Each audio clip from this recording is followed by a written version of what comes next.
It is lads time. Oh my god, hang on. I think I still have it in Japanese. I think it's in Japanese right now. Give me a sec. Let me switch it. Do you like the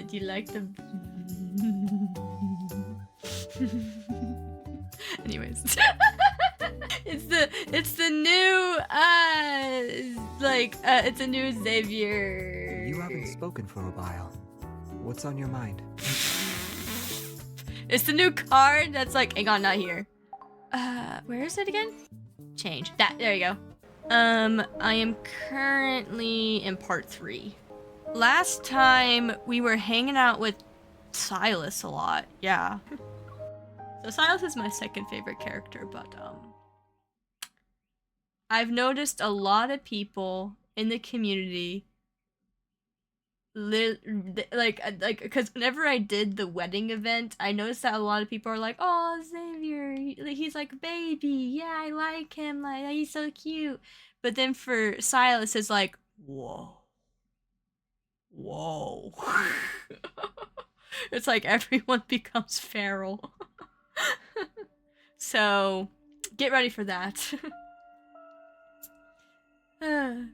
In a dimly lit room, silhouettes lurk in the shadows. Holographic screens flicker with image of protocores being sold, each flash and accompanied by a symbol marking their status. In the corner is a man whose pockets are heavy with poker chips. He takes out his phone and inputs the encrypted code with ease. The dark web interface on the screen sputters, then pops up a series of windows, even more mysterious. Whoa. Okay. Bound by what? Rope, tape, handcuffs. It wasn't my decision. That's just how it went. Classified Nether Core appears, true or false, top secret, the truth behind the M109 incident, does the Nether Core exist? Yeah, it's handcuffs. It's like these magical handcuffs. Auction, info forum, Nether Core clues, our highest bidder. Yep. Anyone know about what happened in the no hunt zone last night? Heard the core of the proto field was wrecked at the N109 zone. That's where I was at. Rumor says over 50 wanderers showed up out of thin air, almost caused a riot. Maybe the Aether Core attracted the wanderers. Wouldn't be surprised. Someone's trying to friend the wanderers, maybe. Don't spread rumors. Saw known protocore smuggler near the Silver Screen Hotel. Lead. Investigate and report back. A photo appears on the screen. Surrounded by bodyguards, a notorious protocore merchant walked into the hotel. Welcome to the Silver Screen Hotel. We work overtime for 2 months dealing with these protocore smugglers. After that, it's vacation time. Several hidden bugs and cameras fall on... Is it Simone? I guess Simone? Detective deactivates them. She brushes off the dust of her hand and casually tosses the transmitter into the corner. After Operation Ether Ordeal secretly started, this is our first mission together. Oh, I'm with her. Oh, okay. I figured we'd have chances to work together since you are also here. But things have gotten hectic with mission after mission. Mm-hmm. Simone used to be in Unicorns. Unicorns is the organization I'm in. We kill wanderers. We protect civilization. In Unicorns, Armament Tech. She has the micro... Another thing I forgot to have like a disclaimer. Sometimes it's hard for me to read. I try my best. Micro modification evil. There we go. And ever since she increased the hunter's firearms firing rate by 2-fold, we've gotten along well. Yeah, Lincoln's been a mess lately. I wonder when things will settle down. At least it's nothing compared to the N109 zone. I heard you went in all by yourself 2 months ago. You made a mess out of Ani Kindness's protocore auction and left unscathed. You even managed to... She lowers her voice. Her tone is half teasing, half curious. You even managed to get your hands on a real ether core, right? I did.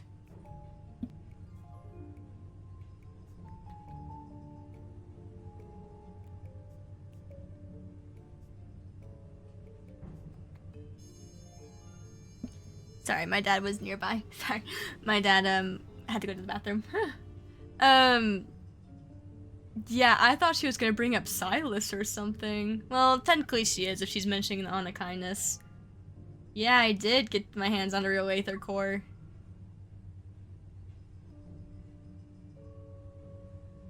I feel like I shouldn't.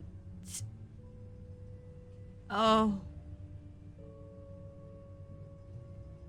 Yeah, wait. I think the only people who would know would probably be Xavier. And Silas. Maybe Raph. How do you know? I've never met you. Wait, hang on. Yeah, who told you this? This is the first time I've heard about it. Who told you that? No one. But it does coincide with when you were away from the association and the incident in the N109 zone. The association launched a covert mission. Something about investigating the recent chaos in Lincoln. Smelling trails off, but I know what she's implying. The operation is for the association's best. A few probably noticed something was unusual.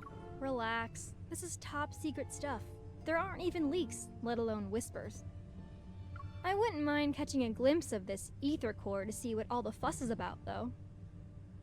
That's way too important, though. Anyway, the N109 zone whispers about an ether core, and suddenly the groups on the dark web go nuts. I thought the association wouldn't bat an eye, but then Captain Jenna showed up and dragged me into the special operations team. I've really disrupted things. Oh god. It feels like we stumbled into something big, and that rumor being passed around becomes a truth. I messed things up. I always believed the ether core existed. I just never thought there was more than one. Oh yeah.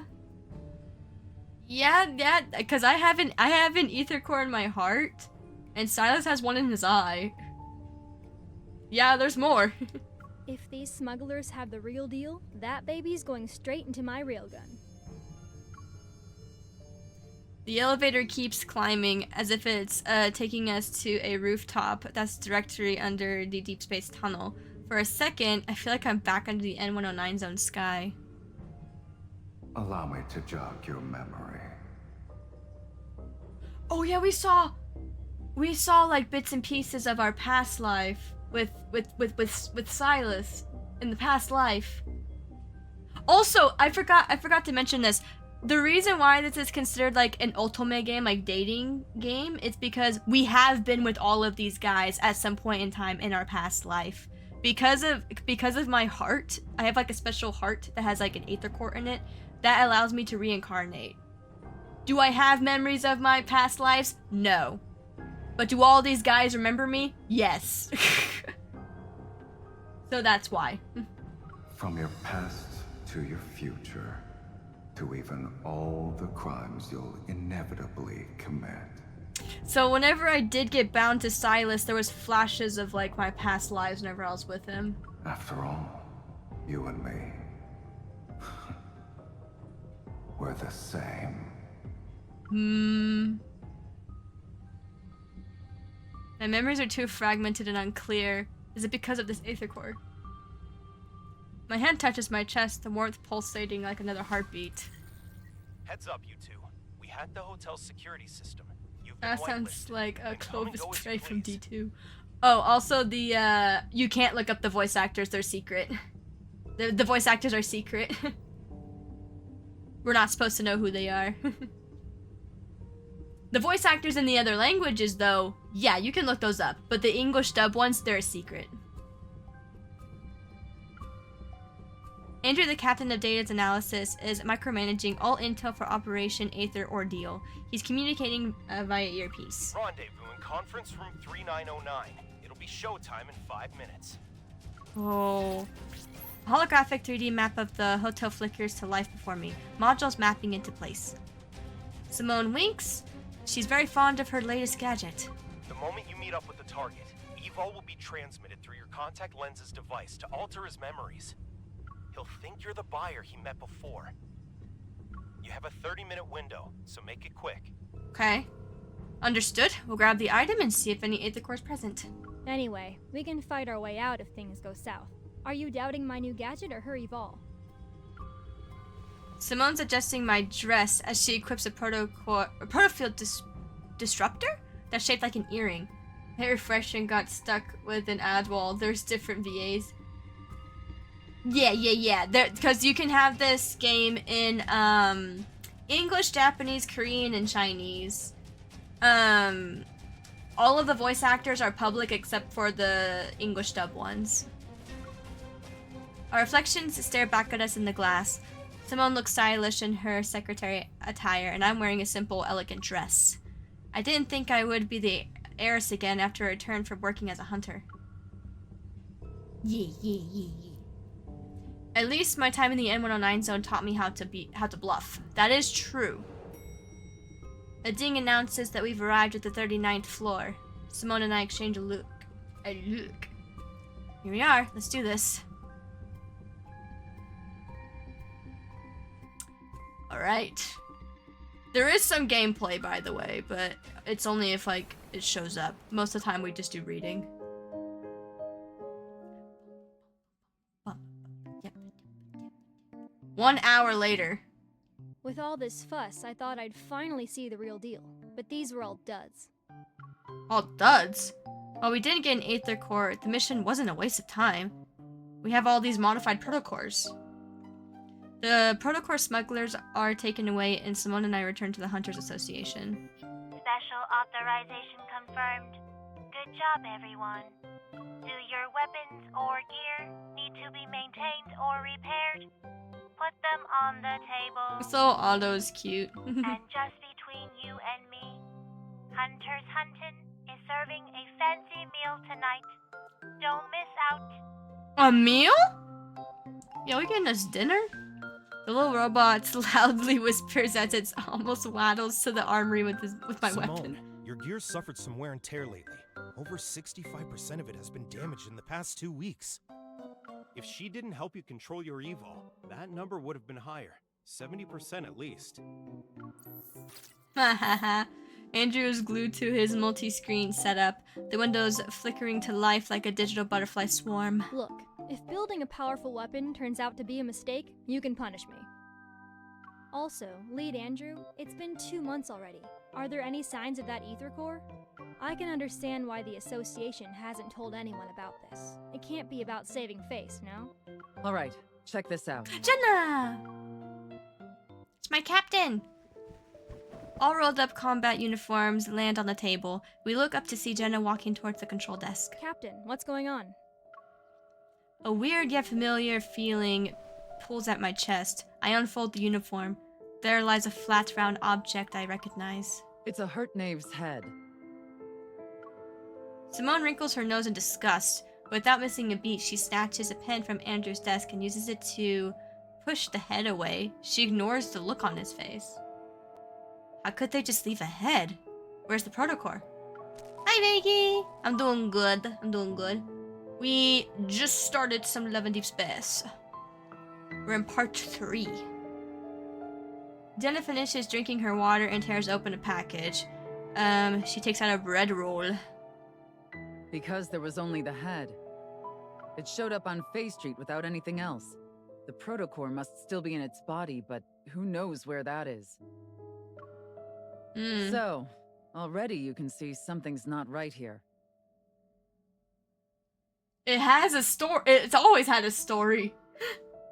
Everyone casts their gaze on me. I slowly nod. I can sense a proto-curve. It's similar to the one I brought back from the N109 zone, number 7, 2 months ago. But there's more to it. Like chapters? Yeah. Is it related to the Aether Core? Yes. We've detected a large beta protocurve on this I head. meant part 3, chapter 2. That's a new fancy term. Captain, what's a beta protocurve? Beta. Jenna takes a moment to gather herself. She stands up at the control desk, flickers a couple of times. A hologram 3D map is projected from it. Remember Just that be sure, I think I incident was last month? AFK mentally when I was It there. occurred Oh, on fair. the 8th at 9 a.m. Lincoln Bridge's main pier disappeared from the river for 20 minutes. And on the 14th at 3 a.m., rainbow mists appeared in Goldwood City. Specifically, they materialized in 6 districts within 4 seconds. How many of one chapters are another. there?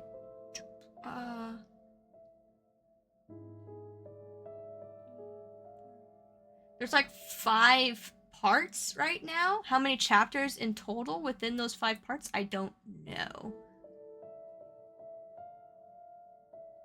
Oh, you're playing Destiny. Then on the 29th, an incident occurred at 4:30 p.m. An ice cream parlor in the Ring Imperial Center was flipped, and customers on the top floor were trapped in the first floor's freezer.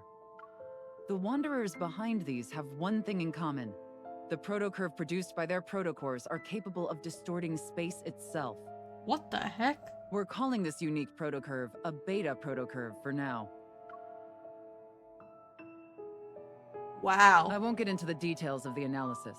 However, after comparing it with the protocurve produced from the Deepspace tunnel region that's in the N109 zone, our current findings reveal that Jenna leans forward. She grips the control desk to emphasize her words. an ether core is involved.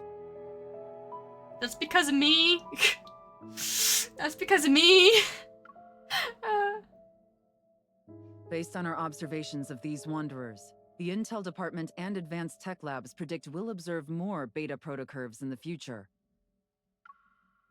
That's where new ether cores might appear. I thought me and Silas were bound. Where's the handcuffs? Does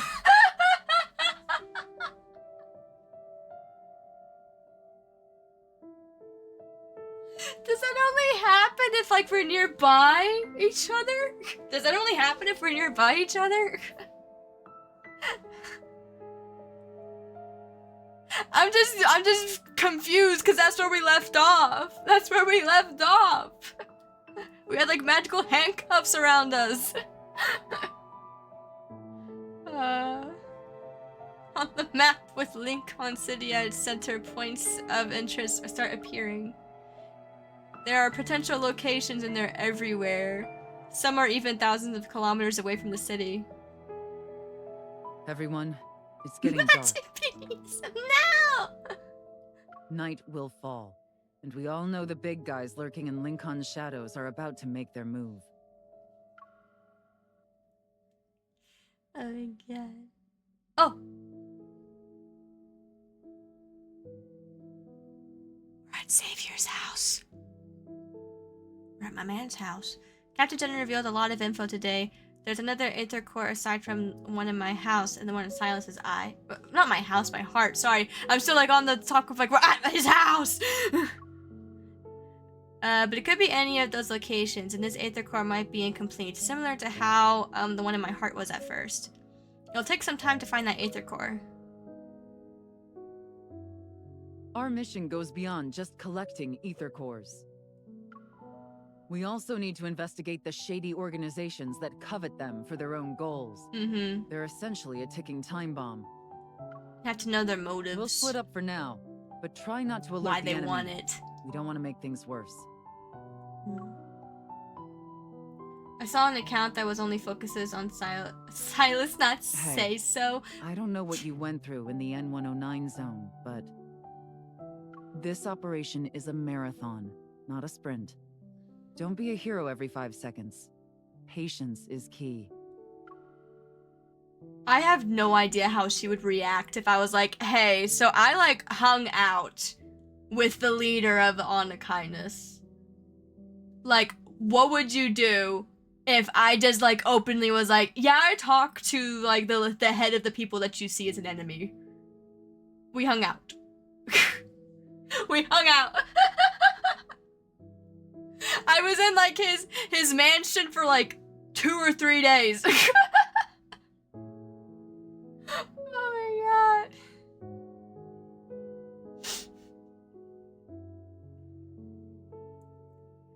Oh my god. Nothing bad happened. He was actually kind of nice to me, by the way.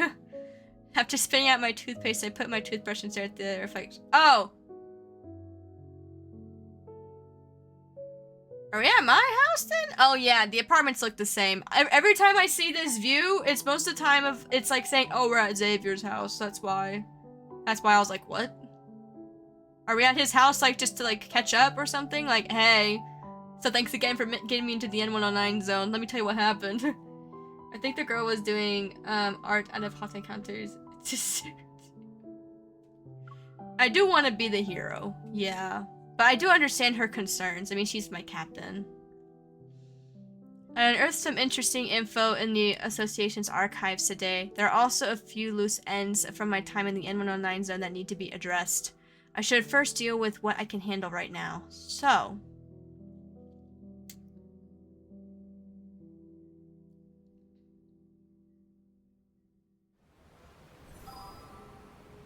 a special operation?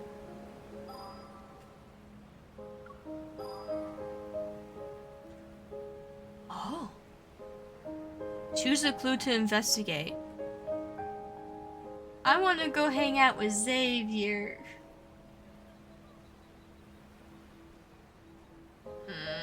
But let me read the motives. Okay. Under the thorns of the moon. Wait, thorns under the moon, sorry. Investigate the crystal shard of the monster. You only saw a little bit of a fight? Oh, yeah. The gameplay. Then Raphael's, like, a type of, like, clue is land of the secret flames. Investigate the high-profile suspicious tycoon. And then for Xavier, it's void of the outcast. Pursue the wanderer causing disappearances.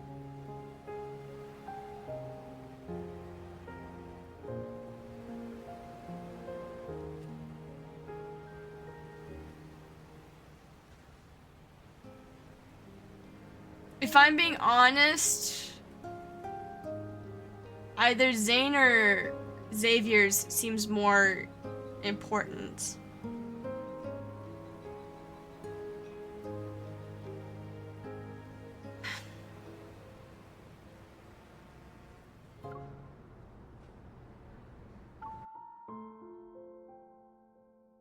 I'm also biased. After some investigations, combined with the vague hunch, I identified a high suspicious wanderer. Andrew is tracking it, but it's been several days since I got a response. Should I have done it in order, like 1, 2, 3?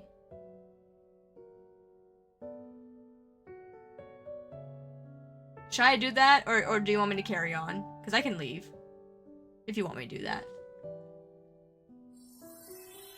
Rami! Thirsty Cuzzy. Do it in order? I'll probably do it in order. I'll leave. I was just like, well, I have a chance to hang out with Xavier. Let's go. Thank you for the 2 months. Thank you. Okay, let me get out. Go here. Okay. I'll go in order. Okay. Zane.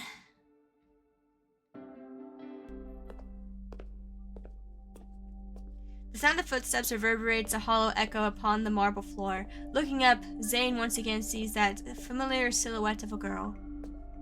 In the quiet hospital corridor, its walls grayish blue and dimly lit in encased wait, bruh. That's hard to say. Light. Only the girl stands bright and resolute. There's a freaking mosquito that just flew towards my face. Can you not? Okay. Xavier said, I am a Xavier said. That was...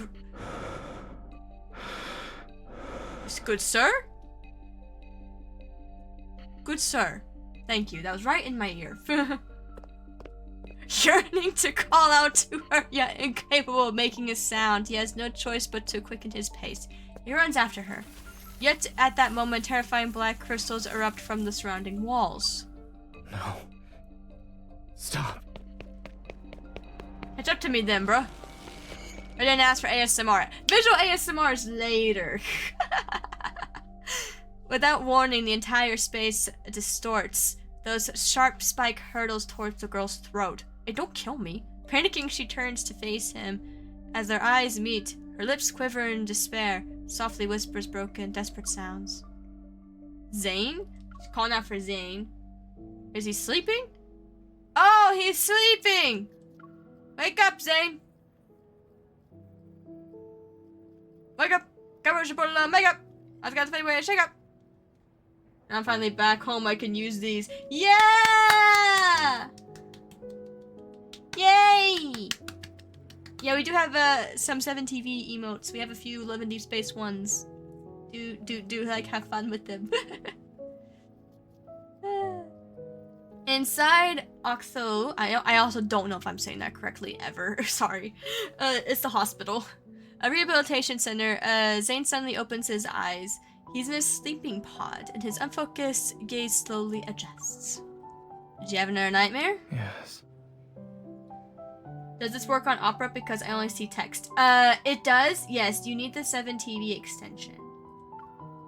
Rubbing his temples, he sits up. In his eyes, it's a reflection of my concerned expression. Also, you should be able to Don't see worry. down here, where my mouse Lying is. down in a large box Like, with eyes staring at me. the chat on screen, you can see what it's showing.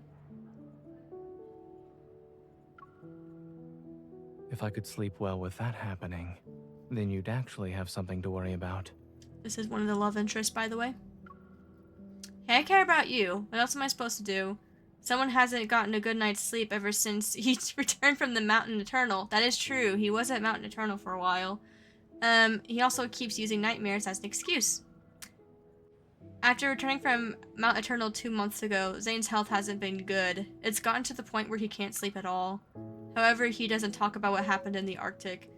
This recurring nightmare is the only thing he's willingly shared with me.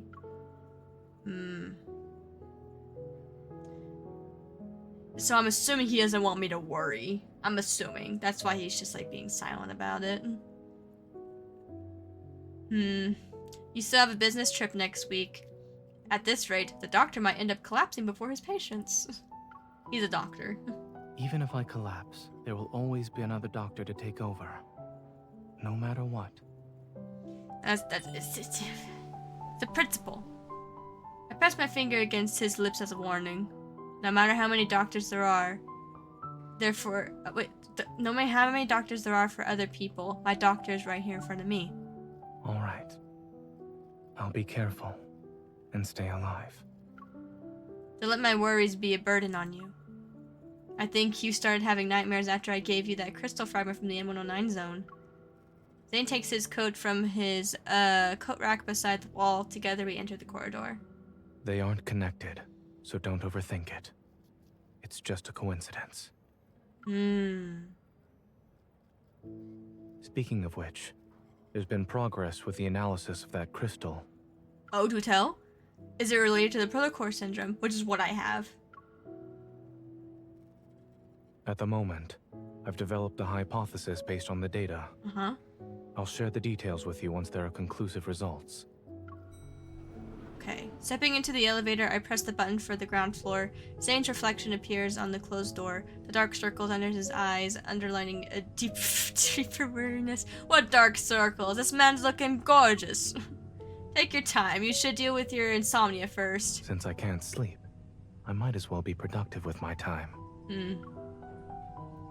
So it's not the doctors that can't treat themselves. I use Firefox too, but I use Opera GX too. Yeah. It's not that doctors can't treat themselves. They don't actually want to be treated. I ordered some milk for you. It'll be delivered to your place. It should help you sleep. Also, the hypnotic music. She's like... Are you referring to the lullaby playlist? Did you forget how old I am? God forbid I try and help you out, man. Okay. Send an emote. I'll send a Keck W. I'm just trying to help a normal hunter. You don't have to listen to me, Dr. Zane. Since I am your one and only doctor, I should listen to you. You're also a friend of mine still. Like, come on. Do be working, thanks. Yay! Let's go. We step out into the elevator, and my watch begins to ring. Someone's calling me. I gesture to Zane, and then move to the side to answer. Who's calling me? Captain Jenna! Hey, are you available right now? We've detected beta protocurve activity in a certain location. Ooh? Okay. After a brief explanation, Captain Jenna quickly ends the call. Why are you frowning? Did something happen? My mission got an update. I need to check with Captain Jenna, so I might not be able to have dinner with you.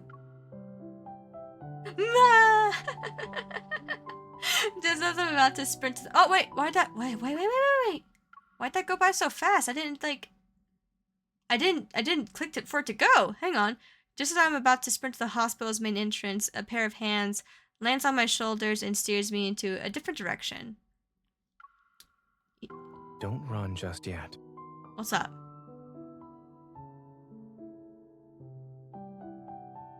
What? Where's the Sebastian Lex? What? I'll drive you there. Dude, you need sleep. Don't drive. I don't think you need to drive. You need to sleep. You must eat. You have insomnia, bro.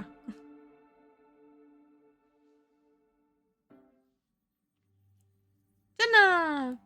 Upon arriving at the association, change the first letter of the...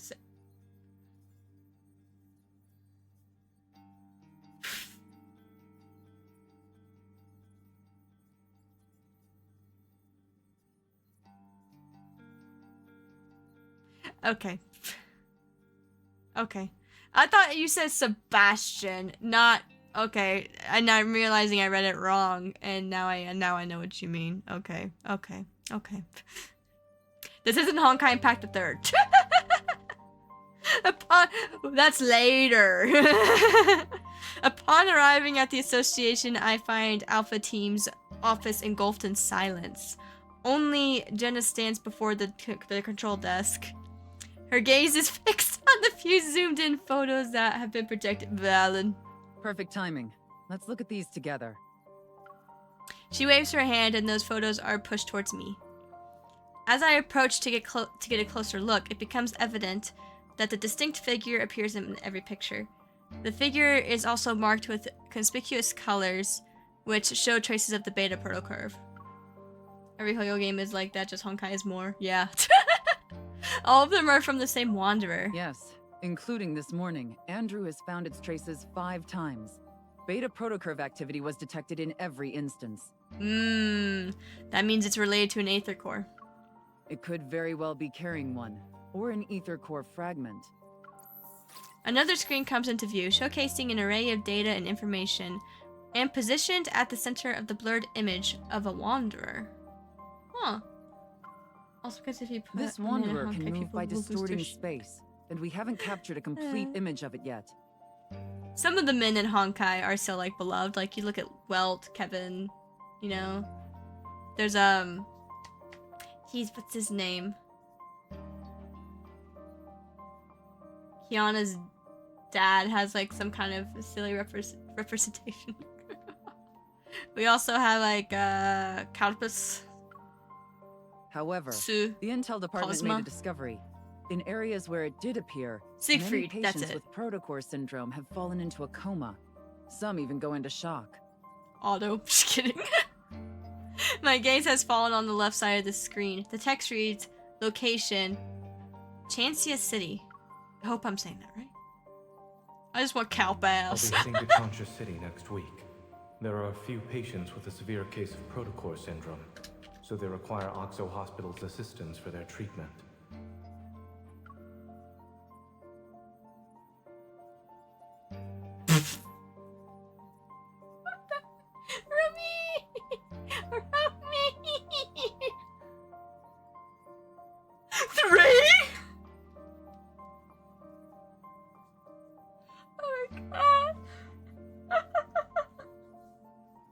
It's a serious moment. We're talking about like silly Honkai stuff. Okay.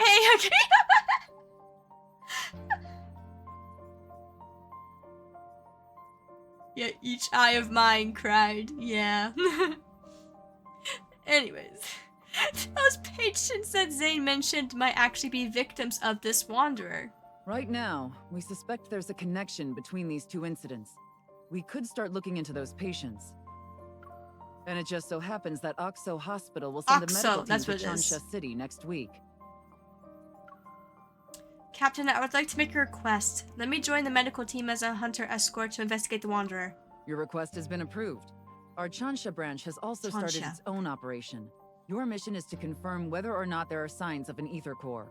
Honkai music is banging. It's so freaking good though, but I do understand You the can emotional contact us side of it. anytime if you need help. We'll be there to offer whatever assistance we can. Understood. I'll be careful.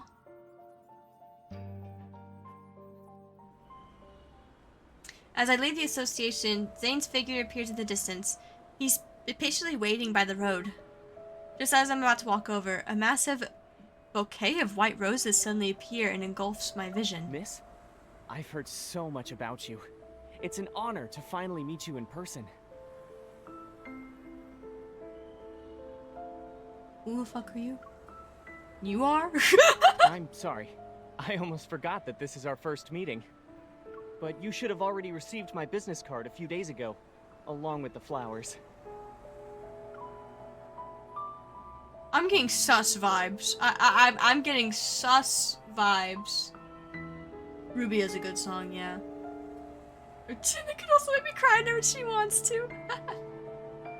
The man has a gentle gaze, as if it's to be friendly. He extends his other hand towards me. I'm Carter, from Xander Sciences. Hi, Carter. I recall seeing a business card that had mysteriously appeared on my desk not too long ago. It was accompanied by attention-grabbing deliveries as well.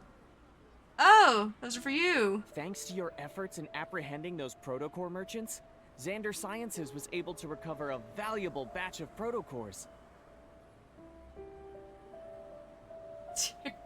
With the I don't even know who you are. Many patients were saved as a result. Naturally, I wanted to express my gratitude. I wonder if you'll do me the honor of having dinner with me, miss?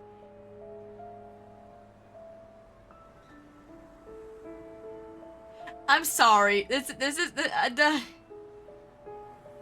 music is making it seem super sus. Aren't you She with already has plans for tonight. Ever?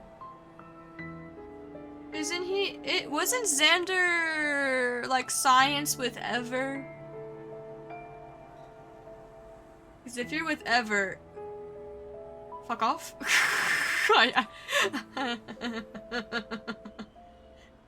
Your people are after my man. You want him dead or alive? Back up. Try. Oh my god.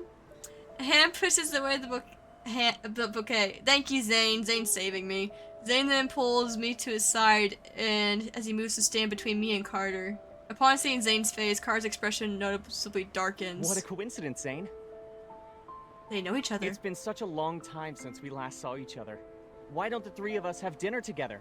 My treat. My gaze quickly shifts from Carter's smile to Zane's indifferent eyes, and sort of understands what's going on.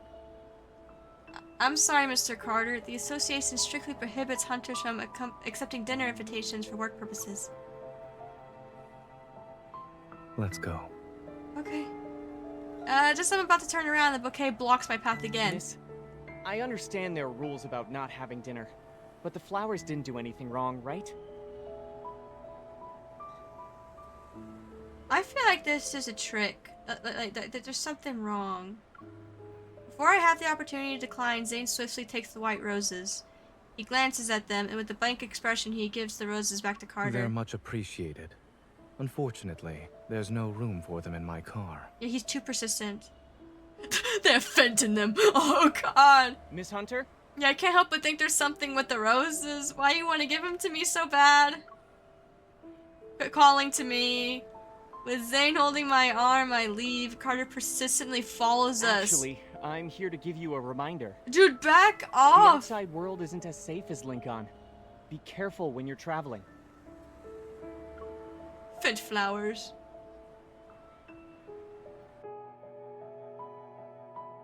Oh, I hope nothing happens to Zane since he touched the flowers. He's already not doing good. It's giving Diddy! Seatbelt. Eat the flower. Seatbelt? Okay. Zane turns the steering wheel and cars join the, he seems like he's mad. Oh. I've never seen Zane mad before. During the first thing I hear is hyperventilating and looking at Zane. Well, I just had a man that was being like a creep, okay? That's why I'm like, I was laughing at a comic as it said it was giving Diddy vibes. I'm not a minor, no. Oh yeah, Diddy wouldn't like. That's not how you sit in a car. He's standing in the car. That guy seems to know you pretty well. Are you acquainted with him? And Xander Science. I feel like I've heard that name from somewhere. Oh yeah, Raymond. Your colleague praised you, saying there are things only the two of you can do. I'm very curious now. Xander Sciences will provide you with the best staff, the best lab, and even the best treatment. He was like, he got sick from like, well, it was like something to do with like a wanderer or something like that. He ended up dying. If I remember correctly.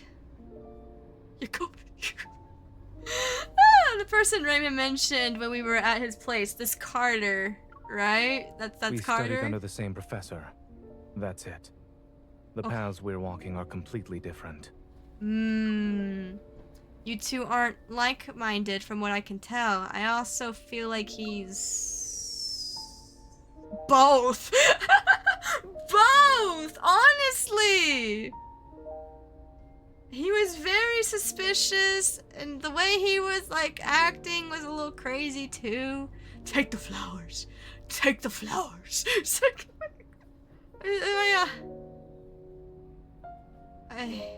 I'll just say suspicious. A little suspicious. Take the vent flowers, please. A little suspicious. Yeah, it was obvious he didn't show up just to invite me to dinner. And I can see you're just... Yeah, he was very cautious around him. Is there bad blood between you two? You can tell me about it. It's not interesting. Zane has bad blood with someone, and he's very wary of him. Isn't that interesting already? The fact that he gave you roses is more than enough to put me on high alert. Someone's jealous. But when he told you to be careful while traveling, I doubt that was a simple, friendly reminder. Just as I'm about to tell Zane about my trip, I think twice. I shake my head and smile. Maybe Carter was annoyed about how we were ignoring him. That's why he tried to scare us. Zane glances at me, a hint of amusement in his eyes. He doesn't say anything else about the topic. 3 days later, we're at the airport. Oompst. You're new, dude. Okay. In the bustling airport lounge. Oh, it's Grayson! Oh, sorry. Sorry, I forgot about Grayson! Several seconds pass before he finally blinks. You're our hunter escort this time. You have a deep voice. That's not the voice I was expecting to hear with that. Okay. Okay. Please, with Grayson's reactions, I can't help but imagine what expression Zane will have when he sees me later. I move closer to him and shake my plane ticket at him. What's that expression? Do you feel relieved? Or are you even more anxious? Do you want to know the truth? While Grayson's tone sounds lighthearted, a subtle tinge of concern. I swear, English is my first language. Concerns appears in his expressions. They say the hospitals are doing an academic exchange. But in reality, we're going there to help them. Why else would they send such a large team? Or even request a hunter escort for that matter? English. Having Zane fly us all the way there, the situation must be pretty bad. Actually, the main problem is with one of the patients. Grayson lowers his voice and leans in closer. His biopsy results show that the crystals in his heart have a certain shape and structure that's different from the ones you'd see with Pt4 syndrome. Also, when he was admitted to the hospital, he caused a metaflux burst. Oh! As if I'm worried I wouldn't believe him, Grayson takes out his phone and shows me a video. My friend who works at Chancha Hospital sent me this. All the flux stabilizers in the ER went down. It was a mess. In the video, a sound of alarms fill the air and the light flickers uncontrollably. Despite the shaky and blurred footage, the chaotic nature of the scene is unmistakable. An abnormal heart, a sudden burst of metaflux. A picture begins to form in my mind, something strangely familiar. Thankfully, no wanderers showed up. But it's strange considering how high the fluctuation index was. Please don't tell me this is foreshadowing for me. I don't want to die. Come on. Don't tell me this is gonna happen to me. The fluctuation index only tells us the chances of a wanderer appearing is not guaranteed. But given the nature of the energy fluctuations, it's weird not a single wanderer appeared. I watched the video again to search for anything I might have missed. Is the metaflux a result of the patient being exposed to that wanderer and the beta protocurve? Grayson, do you mind showing me the other documents related to this? Sure. What would you like to see? You shouldn't make assumptions when things are still uncertain. As Grayson and I lean in, a hand suddenly appears between us. Grayson is slightly nudged to the side. Dr. Zane. In one smooth motion, his hand takes the phone, turns off the screen, and then places it back in Grayson's hand. Shansha Hospital was built a long time ago. It's not uncommon for their flux stabilizers to experience malfunctions. As for the patient's Why do I biopsy feel like you're results, hiding stuff from me? they need to be further analyzed along with other reports. It's too early to jump to any conclusions. I feel like he's wanting to hide shit from me right now. What is this? What is... I lock eyes with Zane. He stands before me with one hand resting on the handle of his suitcase. Good morning, Dr. Zane. I hold out a paper bag. Do you want black tea cake or egg sandwich? You can only choose one. This man can't live without trying to Aura farm. I'll have the cake. Did you arrive at the airport early to buy breakfast? When did I ever say that? I retrieved my suitcase from behind a chair and proudly presented my ID as a hunter escort to Zane. Surprise!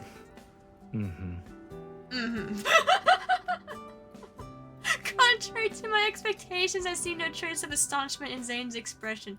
Instead, he calmly hands me a hot latte. Have you ever thought about who approved and signed your escort application and ID request?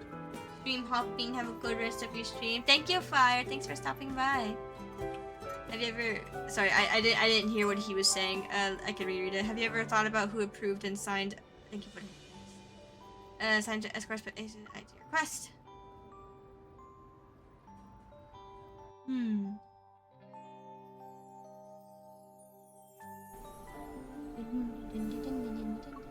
Let's see.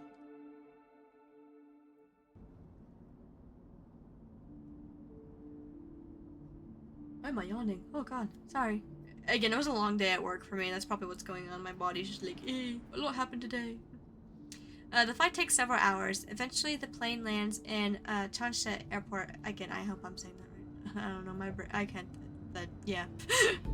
Boarding the shuttle sent by Changsha Hospital, the medical team immediately heads to their destination. The chief of surgery, his hair already starting to gray, exchanges pleasantries with Zane before quickly delving into a discussion about the patient. They're on ECMO. After the open heart surgery, adhesions began to develop. And this morning, we saw the crystals spreading. Then we'll have to perform surgery. They're in their...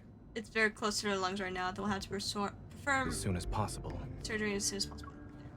Zane quickly flips through the patient's medical records while putting marks on the P4. Crystal extraction is already a complex procedure. Those adhesions... This is our only option. Why do I keep clicking? I'm sorry.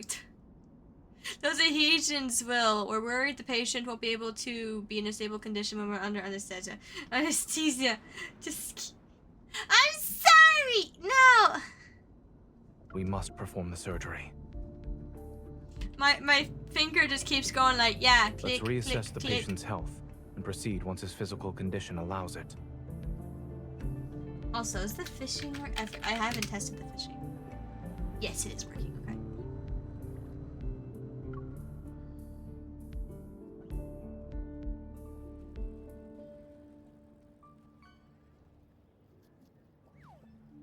probably hard to see up there.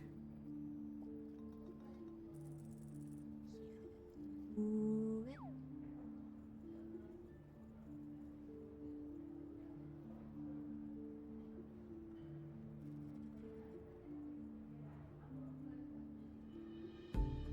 There you go. A few hours later, the surgical lights are turned on in the operating room. The rhythmic sounds of medical equipment reverberate, led by Zane. A team of medical staff focuses on the surgery at hand. The observation room is filled with people, and their gaze are fixed on a large screen. On it, a pair of hands used a scalpel to meticulously remove tiny crystals. Clear the view. After ensuring there's no unusual activity, I make sure to back away to the glass. Dr. Zane is brave for taking on such a risky case. Captain Willow. We meet again.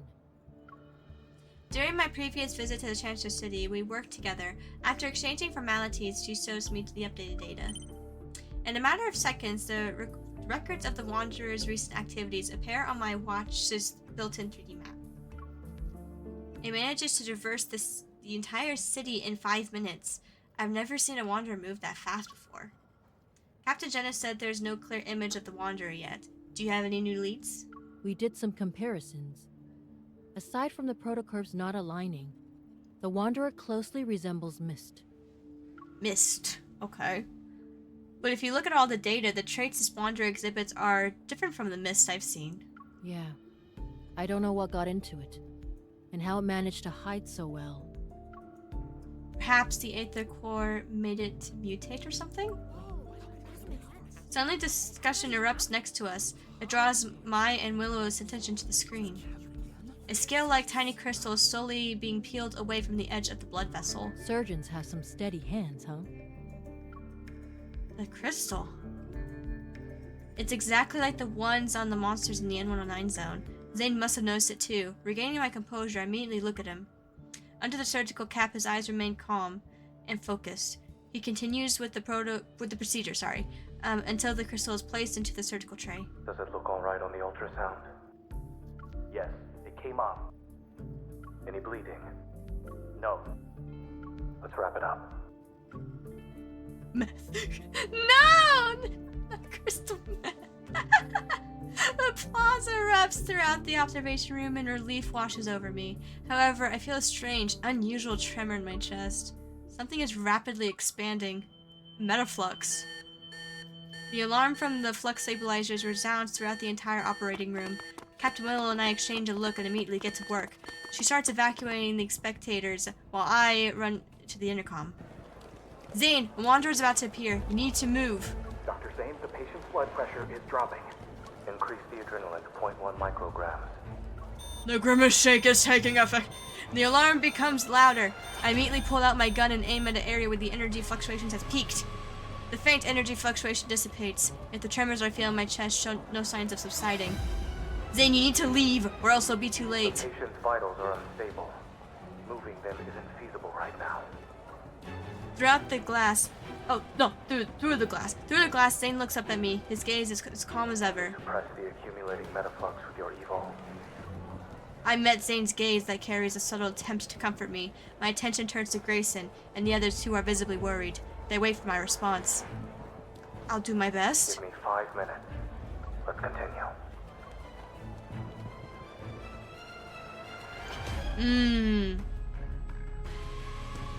He knows he has plot armor. Yeah. I mean, it's not wrong. He does have plot armor.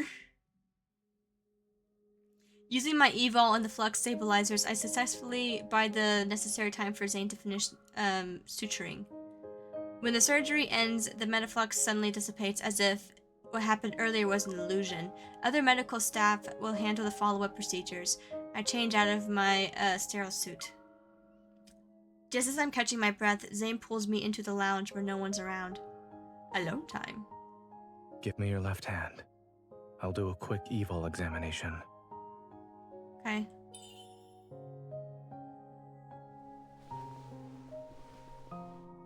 Zane sets down a metal tray, picks up a cotton ball soaked in medicine, and begins to disinfect my hand. I'm fine. I might have overdone it, but my use of evil is better than before. While that is how you feel, I suggest waiting for the results and listening to what your primary care physician has to say. Also, a cool sensation emanates from the palm of my hand as he also holds my fingers. He applies patches to each one. you should be well aware that the metaflux earlier wasn't something an ordinary wanderer could generate. Yeah, it was definitely concerning. You knew since the beginning. Don't tell me you actually believed I thought you were a hunter escort whose sole purpose is to protect us. Of course, you and Dr. Noah have known about the existence of the Aether Core for a while now. Straightening my posture, I start to think. You noticed it during the surgery, right? That crystal is very similar to the sample I gave you. I'm almost 100% sure that the wanderer that attacked this patient is related to the Aether Core. It's possible the Aether Core made those monsters in the N109 zone transform into their current state. Not necessarily. The examination machine beeps. Zane observes the fluctuating numbers displayed on the screen as he continues to speak. The Aether Core shouldn't be what's causing the mutations. Your heart's integration with one is a perfect example. Given the extent of the mutation you've described, I'm more inclined to believe that someone attempted to be smart, but ended up failing in the process. Are you saying someone is responsible for the appearance of those monsters in this patient's condition? I'm merely speculating. Hmm. Don't forget, a conspiracy! In this world, many forces covet the Aether Core. You haven't met all of them yet. You're right. All is well. The machine beeps indicates the end of the examination. Zane carefully removes the patches from my hand as he puts them away. In the quiet room, the second hand of the wall clock moves quietly, plucking the faint light enveloping us. I can't help but yawn. I told you I was fine. If I have to say... there's a problem, then I'm feeling a little tired now. Real. Watching the surgery must have been boring. Not at all. It's actually my first time seeing you perform surgery. You looked cool. Taking a paper bag from the table, he settles on one side of the couch. Sorry, my brain was like struggling to read that. I don't know. He grabs a sandwich and pulls it apart with his clean hands. The hospital cafeteria is closed. We'll have to make do with what's available to us. Sandwich is a sandwich, dude. Those are always good. While the chaos has subsided, the persistent scent of disinfectant lingers in my nostrils. While my body is tired, my mind is still excited. I decided to direct my excess energy to the surgeon himself. Weren't you listening to me before? Someone said he'll learn to accept compliments from others. Hey! I accept your compliment. Back up, good sir. Thank you. The sandwich's bread is already flat and no longer looking appetizing. With the finesse of a seasoned chef, Zane lifts the bread and removes the greasy bacon. He then proceeds to discard the wilted lettuce, leaving only the ham slices, red cabbage, and shredded pork that have withstood the test of time. Today will be very memorable for me. Not only did I see you perform surgery for the first time, but I also had the privilege of observing a sandwich undergo surgery. I've just removed the parts that experienced excessive nutrient loss and would have impacted digestion. Okay. Is nutrition one of the things you research? Is there anything else Dr. Zane can't master? I have to admit that when it comes to accepting compliments, I'm not very good in front of you. But I suppose there's a chance for you to teach me in person. Okay. Looking at me with meaningful expressions, Zane places the surgery-affected sandwich into my hand. What the heck? He then pulls out his phone.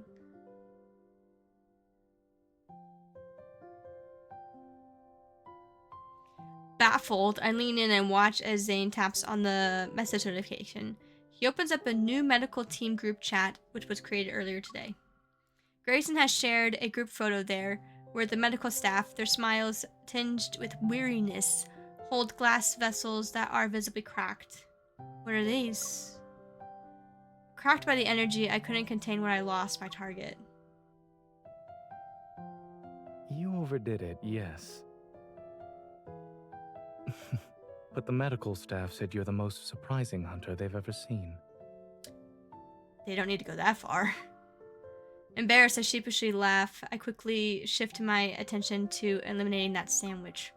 Eliminating the sandwich. Okay. Before Zane can speak, his phone abruptly starts ringing. Hello? I could go for a sandwich right now. Upon hearing the voice of the other hand, Zane freezes up. Surprise appears on his face. The patient woke up? Eliminate. Okay, so the patient is awake. And my nose itches. Okay.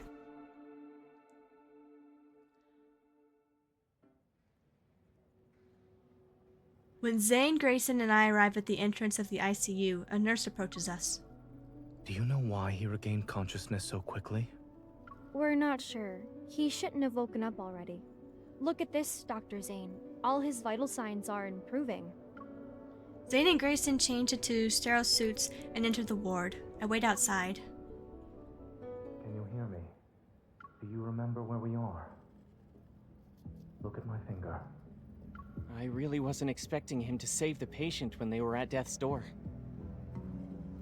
Can he's here. He's here. Why is Carter here? Why is Carter here?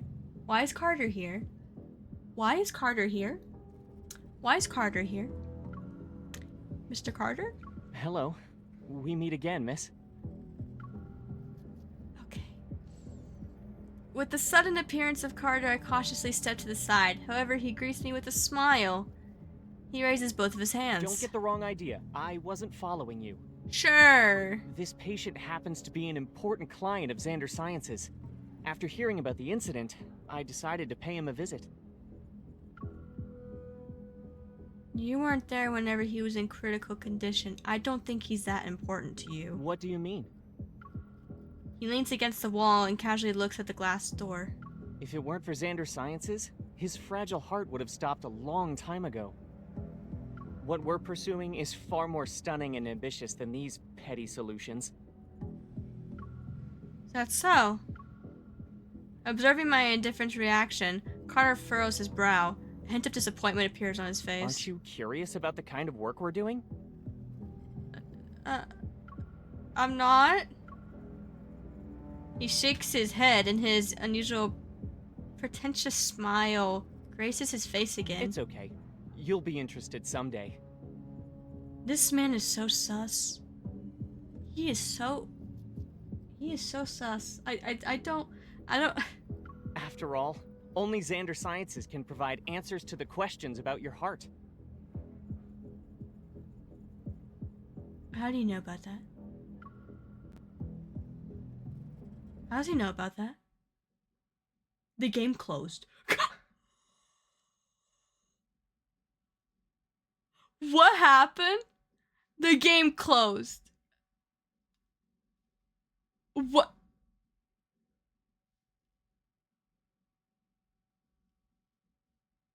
That's creepy.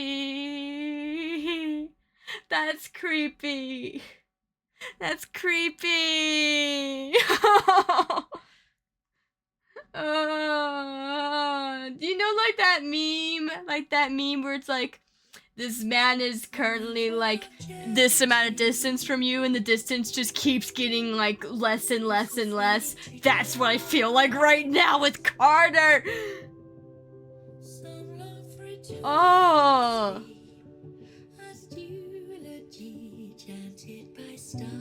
I don't like that. I don't like that. I don't like that. I don't like that. I don't like that. How did he know about my heart? How does he know about my heart? My condition? How does he know? She rambled 1,000 times. I've Xavier might be in danger. What the fuck? Do I need to go through it again? What happened?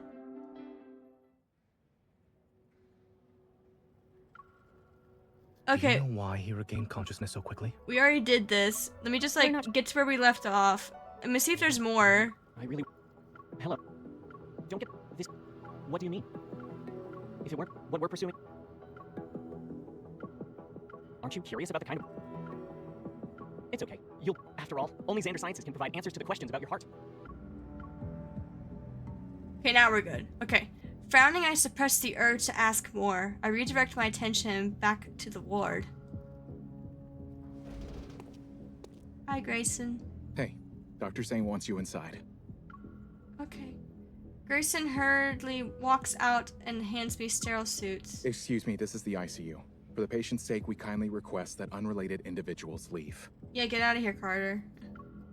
Having no intention of paying any more attention to Carter, I change into the sterile suit and enter the room. The man lying down on the bed has his eyes half open. His voice is weak, yet infused with tangible excitement. I'm back. I'm back. All his vital signs appear to be normal. However, under normal circumstances, a person wouldn't recover this quickly. This is a creepy situation. I don't know how it's supposed to feel. I'm scared. I'm on edge. I don't like this. As Zane talks, he directs a meaningful look at me. More anomalies may occur. Stay on your toes. Okay. Acknowledging his warning, I nod. I move to the bed, introduce myself, and state the purpose of my visit. I then proceed to ask questions. Davis, you said you're back. Where were you? It trapped me. I couldn't get out. It was like a nightmare. I couldn't wake up.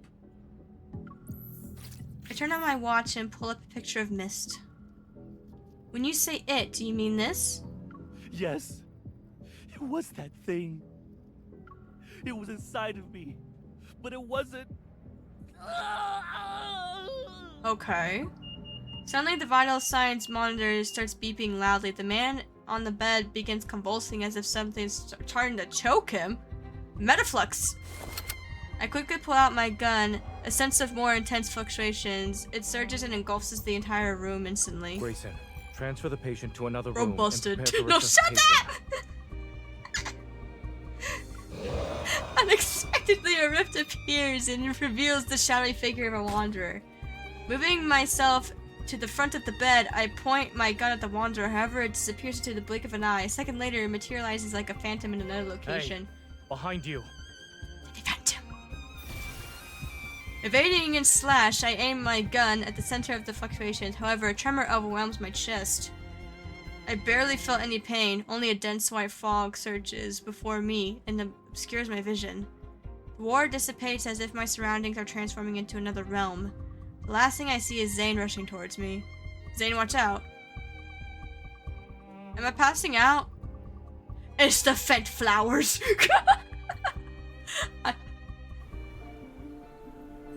It's the fed flowers. He finally got to me. It feels as though my body is plummeting into a thick fog. This sensation of weightlessness threatens to push my heartbeat out of my chest. Amidst the chaos, I muster all of my strength to find something, anything to hold onto. And after that, it feels like forever. My feet touch solid ground. My surroundings become clear. Bathed in dim, feeble light, a long corridor appears before me. Its ends remain hidden in the mist. Am I at the hospital? No. I feel a faint tremor in my chest. A familiar energy fluctuation surges within the mist. It drags me somewhere. This fluctuation is from an aether core. I'm probably in a wanderer's protofield. As I stand in the empty space, the sound of approaching footsteps reaches my ears. Turning around, I notice a dark figure. Zane? An onslaught of sharp ice crystals materializes around me. It's like his nightmare! They're ready to pierce my heart. Oh, he's gonna fucking kill me. The ground beneath me disappears as I find myself falling into a sense of weightlessness again. As I float into the void, Blurred lights and sounds rush past me in an avalanche. Within the boundless darkness, it's as if a pair of hands is gently lifting my tired soul. I struggle to open my eyes after feeling my steady heartbeat for several seconds. I step out the bed. You're awake. What happened? What happened? By the floor to ceiling window stands a figure wearing black clothing. He turns around. Behind him are dilapidated buildings at the sunset's tender light. Zane? The figure takes another step, his appearance nearly overlapping with the dark figure I had seen before I moved back. Don't breathe like that in my face. How are Stop you it. feeling? After hesitating after a moment, I reach out and touch his cheek. Yeah. I trace his eyebrows and contour his face. I recognize the features I know so well. In this silence, he remains motionless. He just looks at me. I'm fine. I think I just had a dream. His funeral drip. Perhaps it's the influence of the proto field that caused me to have those strange illusions. Shaking my hand to clear my thoughts, I shift my focus to the room. The cracked grayish-white walls enclose a space where the sofa, holographic screen, refrigerator, and various functional home appliances exist in close proximity. It looks like the home of someone who struggles with living a normal life. Do you remember what happened in the ward? No, enlighten me, please. The wanderer that suddenly appeared, the tremor in my heart, and Zane running towards me. Memories gradually find their way back to my mind. Okay. Are we still in the wanderer's proto field? Yes. Following Zane's gaze, I get up from the bed and join him in looking out the window. As the final remnants of twilight vanishes, the city stands before us under the light blue sky. Its desolation is evident. This place has rusted skeleton in its form itself.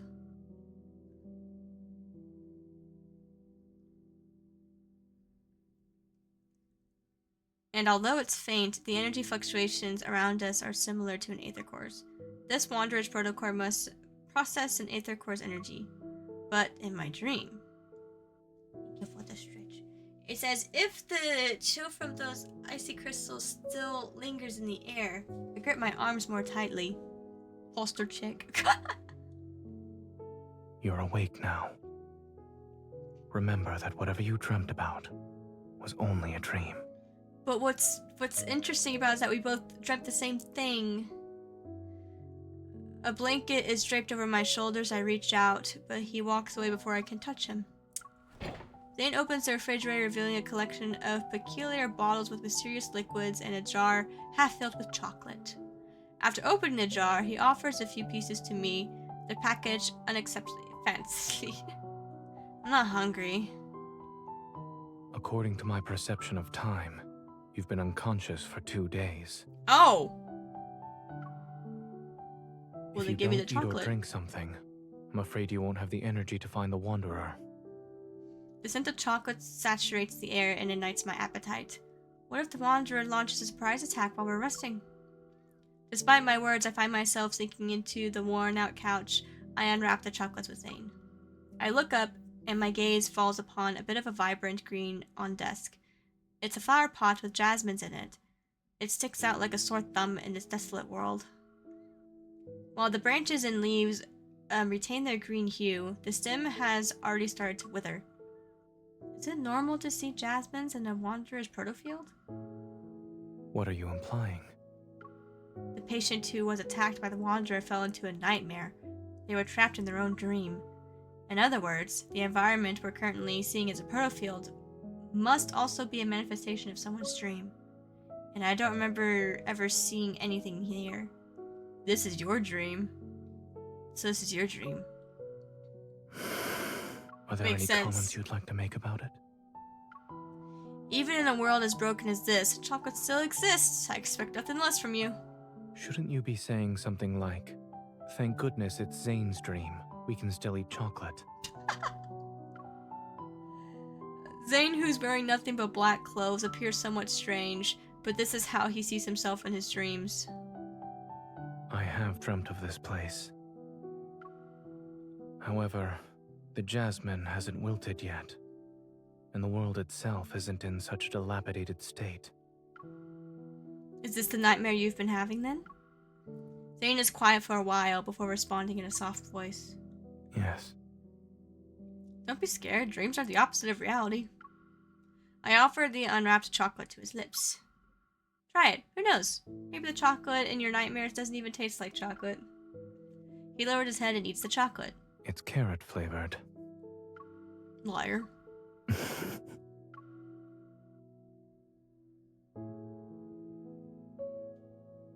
He looks out the window again where the silhouette of birds fly across the darkening Since sky. dreams are the opposite of reality, perhaps I'm not a doctor in this one.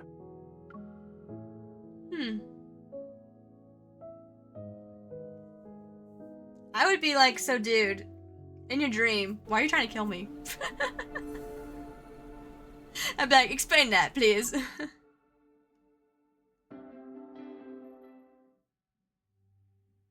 It is so dark here. Oh my god, yeah. Everything is a hazy blur in dreams, yet in Zane's dream, the flowers, trees, streets, and shops appear with a remarkable clarity. I can't help but wonder how long this dream has haunted him.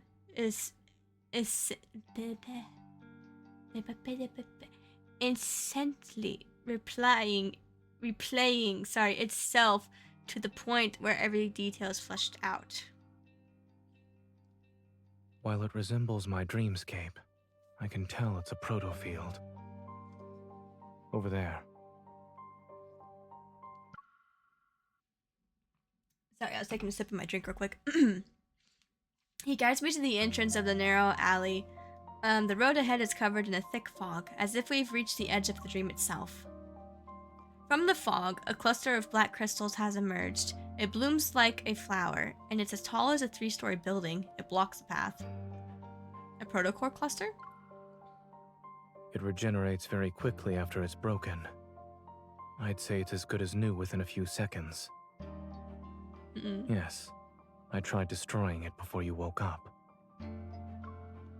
As I recall my past battles, a hypothesis forms in my mind. I think I know what's going on here. There must be another protocore cluster in this protofield, and they provide energy to each other. We need to destroy both of them and leave this protofield. Eating sweets certainly makes one smarter. Thank you for the compliment. I gestured toward him. Though I'm only slightly smarter than you. Chuckling, Zane pulls down my hand. Since this is your dream, do you think you know where the other protocore cluster is? When you're in a protofield, using evol in a scientific matter is more I'm effective than asleep. dreaming. Night-night. Thanks for stopping by, Veggie. Sleep well. Have a good night. The protofield is practically drenched in erratic energy fluctuations, yet amidst the entanglement of protocurves, I detect one that stands out. I open my eyes and point in that direction. From what I've sensed, the second protocore clusters should be on the other side of that protofield. Similar energy fluctuations appear from another direction. I look at Zane. Which one would you like to pick?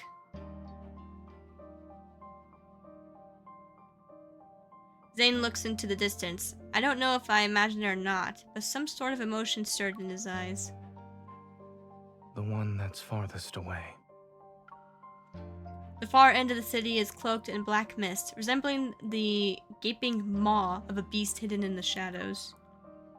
Nope, I want that one. I understand that this is your dream, so you know where the dangers are. But are you going to face them alone again? This is my dream.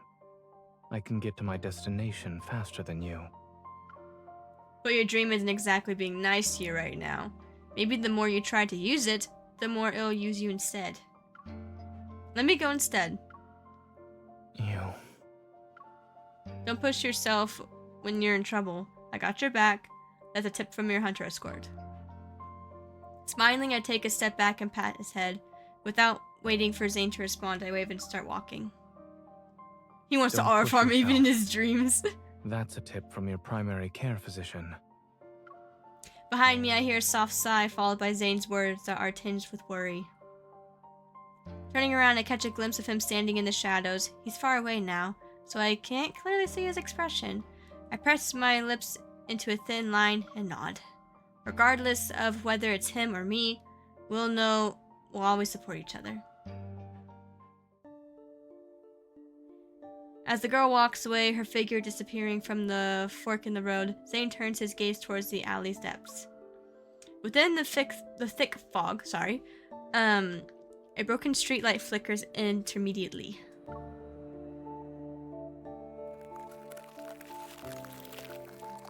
He raises his hand, part of the mist detach themselves from the air. Spiraling and condescending, they coalesce into icicles above his palm. Dark impurities slightly emerge from within them, but they stop spreading just as they're about to breach an uttermost layer of the white crystal. It's as if a looming black hole threatens to consume every purge of white, yet a thin, unwavering layer of pristine ice remains resolute in being the last line of defense. I need to change how I'm standing. Not standing, sitting. What the heck? Why did I say standing? I'm sitting. What am I?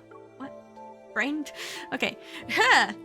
Shadows stretch, and in the boundless fog ahead, a protocore cluster awaits his arrival like a slumbering wanderer. Within the mist, a cold wind materializes as aggressive figures sluggishly stir. The ice crystals in his palm slice the air and seemingly hit nothing, but the protocore cluster shimmers for a fleeting moment. As more wanderers emerge, their roar resounds and their figures fade in and out. The ice crystals solidify into sharp blades. Zane delivers his attack with decisive precision. Blades of ice tear through the darkness as a plunge sent cremates the air. The ground beneath him slowly transforms. It turns soft and slimy like sludge, stubbornly clinging to his legs. Dazed, Zane looks down. Peering through the mist, the layers of unclear ice, his gaze falls onto his palm. Zane! A bloody hue taints his hand, and an eerie shadow is cast over his senses. He's momentarily transported back to that bone-chilling nightmare. Zane is shocked. He looks up and knows who's standing before him. The tension is palpable, gripping him. William? It's too late. Please. In the howling, icy wind, Zane hears his heavy breaths. Once again, he returns to the endless, snow-covered expanse and Mount Eternal. Bloody tears streaming down from William's empty eye sockets. Then an array of face emerges from the cluster's projection. Are you going to celebrate my birthday with me? Why? What the did heck? You kill me? Aren't you a doctor? You should have saved me. Why didn't you save me and my child? What the heck? Zane, please. Kill me. What? He's suffocating. He's trapped. His head is spinning. Zane notices his fingers are trembling uncontrollably. He staggers back onto the trip over something again. It's just an illusion. It's not real. It's not. More and more hands stretch out towards him. They're frozen. The space around him shatters and distorts into mirrors. They reflect his bloodshot eyes. They reflect his hands are clenched so tightly that veins bulge. The black icicle suddenly pierces through the mirrors and shatters parts of the protocore cluster. The protocore cluster doesn't regenerate. It resembles a cliff teetering on the edge, ready to collapse on itself. She made it. Wait. As a mirror shard dissolves into the black mist, the cold light intensifies and casts an ethereal glow. Determined, Zane thrusts an ice blade towards the human figure. Oh. Yeah, it's like his nightmare. The ice blade stops as Zane's pupils contract. It's her. But she can't possibly be here. They're your patients, how could you? And I... Am I next? Oh. You'll kill me, right? No. You're not Zane, who are you? It's a face he knows so well that it's unspeakable nightmare. Her expression is filled with disbelief and pain. Yes, it's her. Zane, kill me? What the hell? Black Eyes foes from, what the hell is happening? This man has trauma, PTSD from something. Like multiple occurrences. Okay. Black Eyes flowers bloom from her chest, their petals unfurling. She has light as a piece of paper, separate from life's weight. Yet she falls almost with a thud in a still stiff embrace. Buzzing engulfs Zane's ears as he once again pulling into the depths of the never-ending nightmare. While he knows it's an illusion, he can't break free. At that moment, the cracked protocol cluster pulsates with a blood-red light, and the air trembles around it. What's happening? The massive shadow before him breaks along with the other protocol clusters. The illusion in his arms changes again, but he doesn't look up. He only clenches his fists. It's time to end this. A cold gleam flickers. A pure black ice crystal surges beneath them. They freeze every figure that lurks within the shadows. The darkness is suppressed, and his surroundings change. It's foggy. A blurry figure gradually emerges from the cracks of this space. Zane conjures black eyes to take aim. However, his body becomes immobile as if he's frozen in place. You shouldn't throw yourself into danger just for her. Oops. Who? Who's that?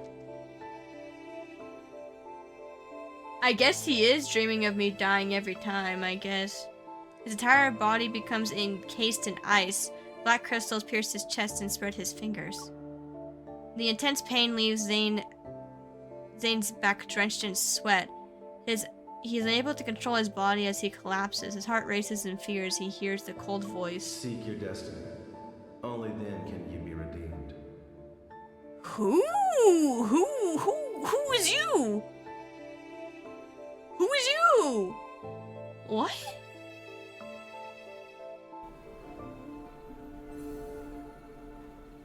What?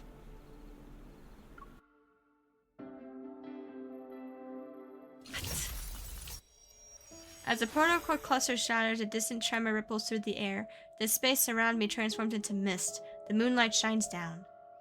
Then the fog dissipates, and I can feel the ground beneath my feet.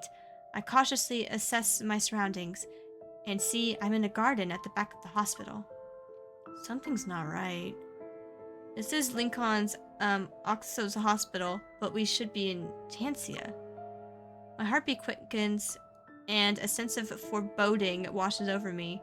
Holding my gun, I push open the doors that lead into the hospital. Behind the door, a white mist emerges.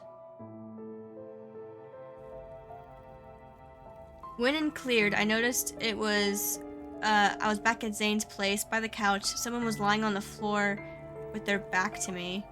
Zane? What's happening, man? Be careful. We haven't escaped this dream. Oh. There are 2 layers, and the Wanderer is still here. Okay. I rush over to Zane to help him up. He weakly presses his hands against his left shoulders.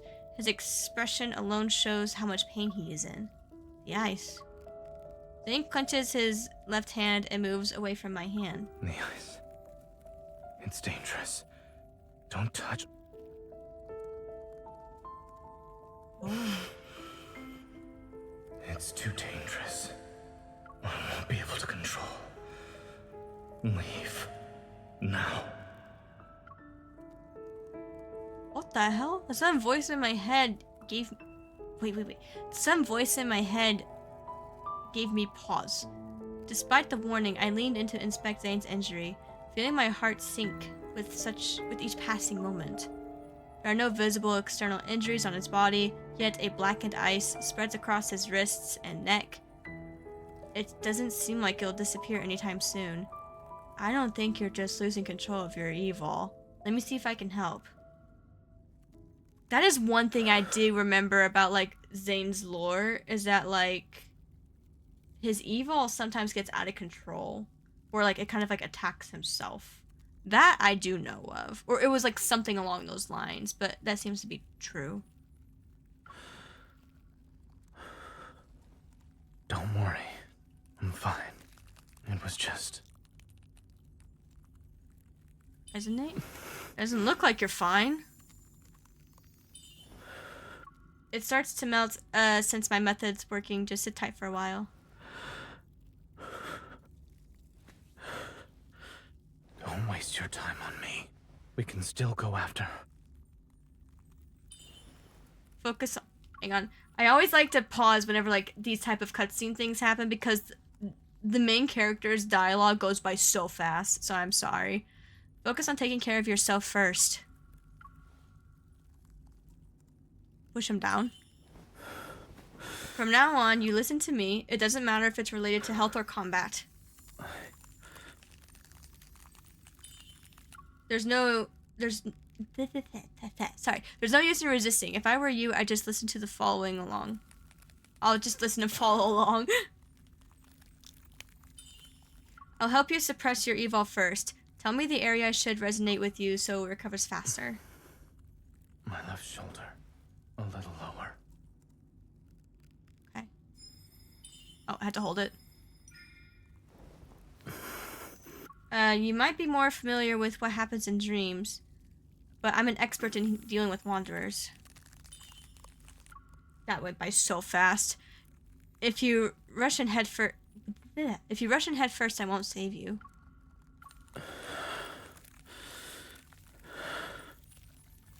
I would hope so. See, it looks like it's getting better. I know how this nightmare ends. Wanderers aren't the only threat here.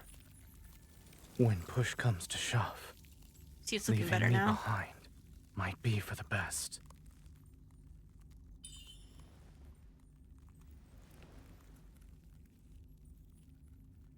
Hold his hand. I always keep my word. What else do you need me to do, aside from leaving you here? If I do something that ends up hurting you, don't go easy on me. What do you mean by that? You wish. Don't you agree that you'll do whatever I say?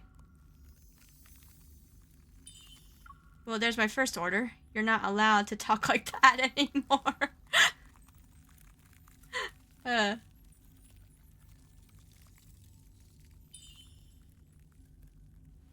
Wait, this is... Wait. Zane, be careful. Where am I? What happened? I freaking teleported. What happened?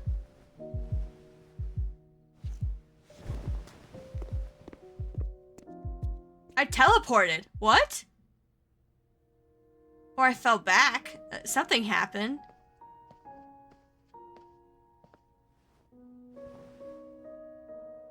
Don't lag, please. Stay strong. Thank you. Letting you step into this nightmare, perhaps, was another mistake.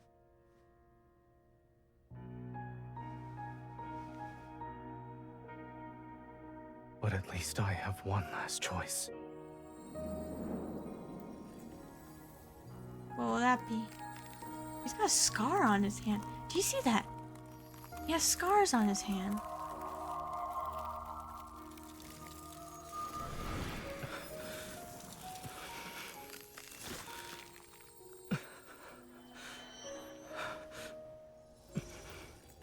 More of the ice. Oh. Ooh.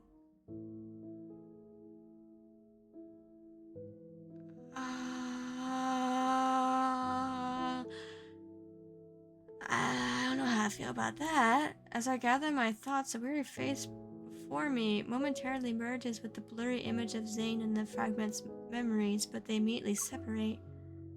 Wait. When was I pulled to the proto field, I was attacked by that wanderer and lost consciousness. The wound should be on my body, but it's gone. I give Zane an inquisitive look. I want an answer, but he averts his gaze instead. Did he take my injury? my injury? What did you do while I was unconscious?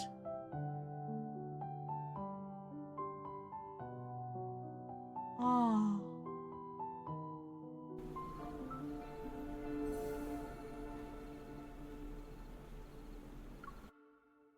It seems like he took it away from me and put it on himself or something like that. What'd you do while I was unconscious? Is this why you're losing control of your evil? Yeah. His silence confirms my suspicion. I lower my head and my hand that, wait, sorry, hang on. I lower my head and my hand that rests on his titan. Before the worry and guilt in my heart coalesce into coherent words, they disappear because of Zane's presence. He lowers his head and his chin rests on top of my head. You're my hunter escort, correct? Protecting you was protecting myself. And after subjecting you to a distressing dream, ensuring you can leave safely is the least I should do. Why are you making it sound like you're dragging me through hell and back? Your dream didn't hurt me. The mist is exploiting it. What if the Wanderer wasn't the only source of danger? You've seen how bleak and oppressive this dream is. As you said, it's not exactly being nice to me. Perhaps the dream itself is the real threat here. Zane talks slower, insinuating each word with a gentle tone, as if he's trying to calm his simmering inner turmoil. I realized something. After we entered the proto field that's based on Zane's dream, he's been acting more hesitant. Could it be? Zane, this nightmare is more than just a dream to you, right? I sense his hand suddenly move, a testament to its master's emotions that are always restrained. A dream remains a dream so long as you wake up from it. But when that day comes, I can't wake up. Are you worried you'll be trapped in your dreams? Or that your dreams will encroach on reality? If that day ever comes. Oh. I'll wait for you or I'll find you in your dreams.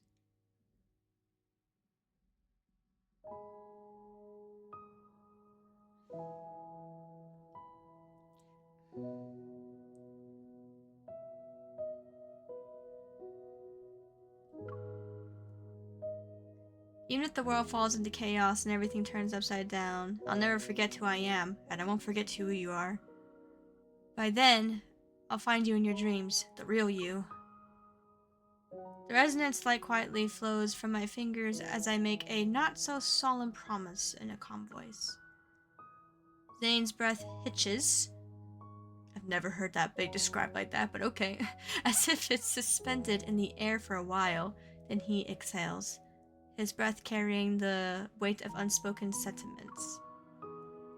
If all else fails, I'll bury you into the body of a snowman. You'll be a super big snowman. What? I don't know either, man. I said it and I don't even know why. I close my eyes and banish the myriads of questions and worries from my mind. If you can't deal with it by yourself, then we'll face it together. I'm the best there is, so I'm sure I can lend a hand. I see your problem-solving skills are more on the straightforward, brutal side. Should we consider this a side effect of you becoming stronger? It's called having the freedom that comes with power. Purify. All the black ice has disappeared. How are you feeling? Does it still hurt? I look up and meet Zane's gaze. It seems he's been observing me for a while.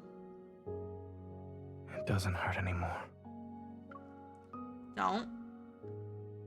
Just as I'm about to tell Zane not to lie to me again, he turns my hand over. A sliver of glimmering icy light appears in my palm. He takes back his hand, and two chubby little ice seals tumble into my hand. You get 2. As an escort, you are very professional while on the job. This is your reward, since I have nothing else to give you. Do you trust me now? From where I am, light and shadows dance upon his features. They accentuate the mirth in his eyes. You keep telling me not to push myself, but you also need to stop disregarding your safety. He nods. I clench my hand and reach out to him. I help him stand on his feet as I get up. You said this dream has 2 layers. Are we in the outer one because we broke the inner layer? The inner layer. Zane doesn't refute my statement. He turns around and walks ahead to open the door. We step out to be greeted by the night breeze. We retrace our steps through the corridor and return to the hospital garden, which feels familiar yet strange. A mutated wanderer's protofield defies normal logic. It could be hiding anywhere. Outside the hospital, skyscrapers rise like towering concrete trees in the forest. Meanwhile, the rest of the city stands in eerie silence. I can use my evil to return the protofield to its original state. Negative consequences born from mistakes don't need to be fixed. The sky swiftly darkens, as if its time itself has been accelerated. We have no choice but to destroy this place. Wait! You're evil. We'll do it together.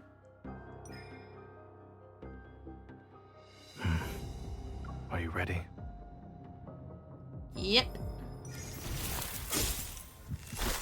Black snowflakes drift from the interlocked fingers. The night wind momentarily suspends before swirling into frenzied flurry once more. Underneath our feet, a vast expanse of ice chrysalis blossoms. The ground, the buildings, and even the particles floating in the air were all ensnared in a swift spread of the chilling night, wrapped in its icy embrace. In an instant, the entire world froze into black amber. A rift violently tears through the fabric of this space. The Wanderer can't hide anymore. It screeches and reveals its true form. Finally! There it is! Let's go! Zane's coat flutters wildly in the wind. Amidst nightmarish darkness, the icy glimmer materializes in his hand. Let's end this before the breaking dawn arrives. Are we gonna fight? Gameplay? It's violence time. Yeah! I don't want to use a sword. I like my gun. Fine. Screw you.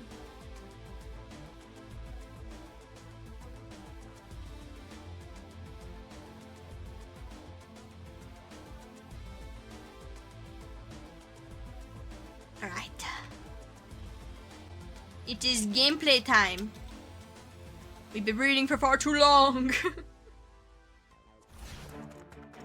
Dang, for like 2 hours. Its fate will end in darkness, with our combined strength. Victory is within reach. I do not know how to like fight with like the sword that well. I'm a gun main usually. Or else you'll get hurt.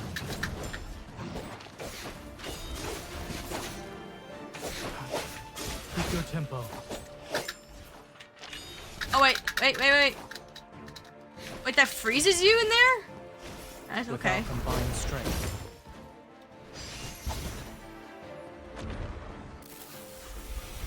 There's the mist. This is dangerous. Look after yourself. Let me get the healing. Proceed with caution.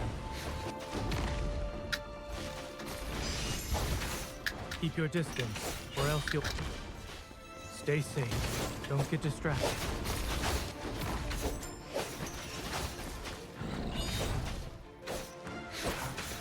Yeah, I don't really know how like the swords work.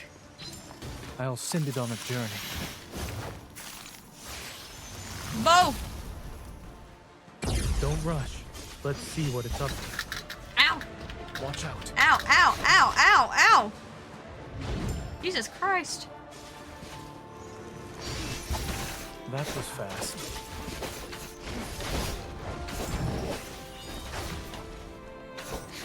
Keep your distance from it. Keep your distance, or else you'll get hurt. I'm good. I'm good, Zane. Safety first. Stay safe. Oh Don't my get god. distracted. I like my gun says a technical, surprisingly. Keep your tempo. With our combined strength, it is weak. Now's our chance. There we go.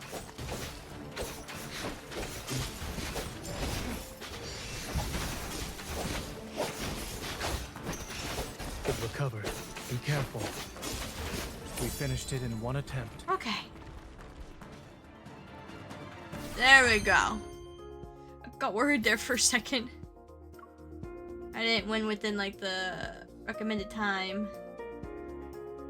No.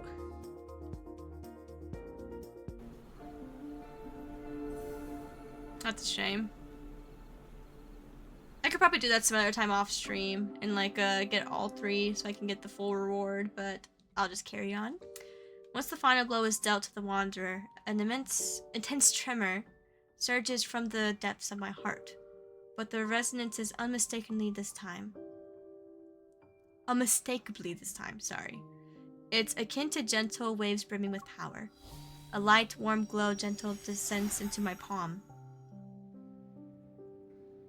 Is this Chancia Hospital? The breaking dawn light streams in through the window. It's the silent corridor. The air carries a faint scent of disinfectant. Have you returned? Zane? I'm here. As his hand is tenderly squeezed, I turn my head. Zane is next to me. Wait, I need to double check. Are we still in the proto field? Are we in reality? Violence resolved everything. It did. Turn around first. Turn around. Turn around. Thank you. Keep turning. And turn back now.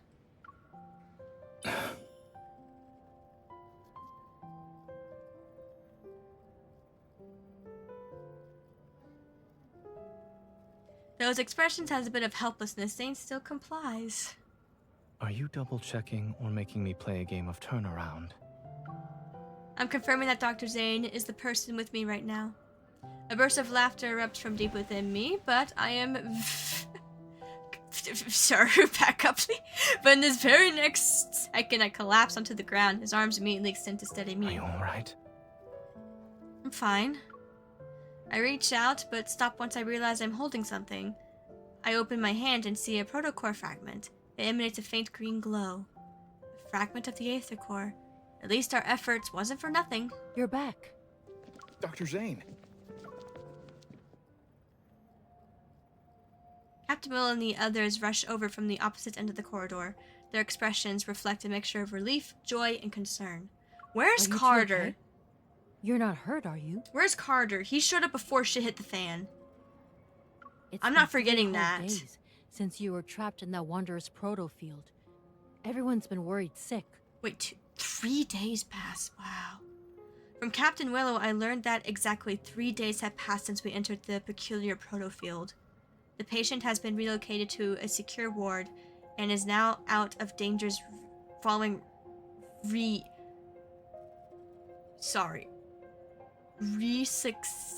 It's hard to say, sorry. Carter's approaching your location. He better not be. During this time, the entire hospital was being protected by Chancia City's hunters who carried out a thorough investigation. By the way, we discovered a strange device while investigating the ICU. Speaking in a quieter tone, she gives me a sealed, transparent bag.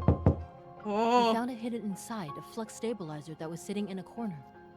Almost went unnoticed. Oh no, he's here. Ever since that incident happened in the ER, the hospital's flux stabilizers have been examined or replaced. So, only recently did someone tamper with one of them. I take the sealed bag and show a grateful smile. I ask the association to conduct an investigation. Lincoln City, 3 days later. Okay, so we're back. We're back in Lincoln City. I open the door to Zane's home. It's quiet. This is Zane's home. Damn. Oh my god. This place looks very, like, extravagant, like luxury. Oh my god. Zane? I tiptoe into the living room. Zane is peacefully sleeping on the couch.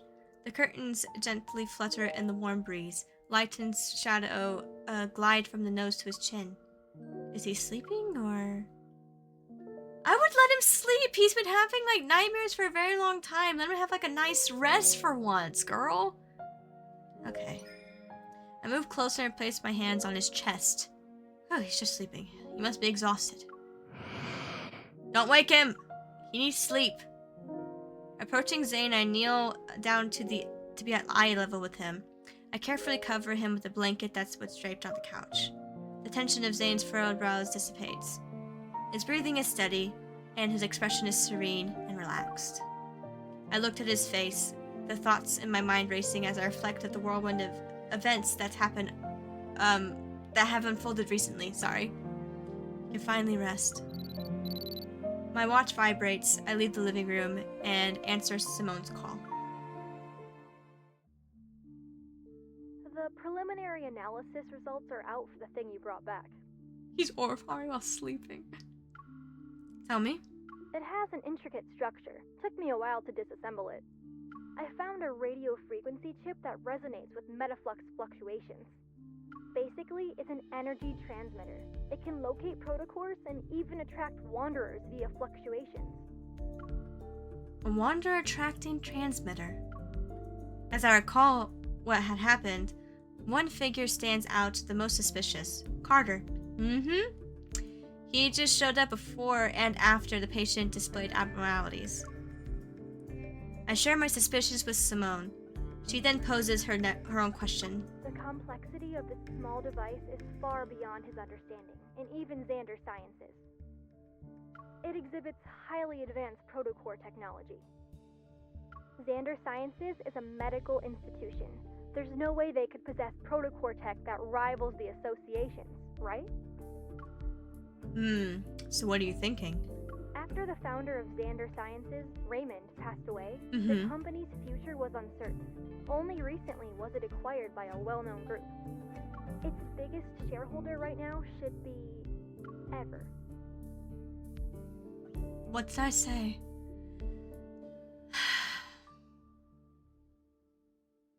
What did I fucking say?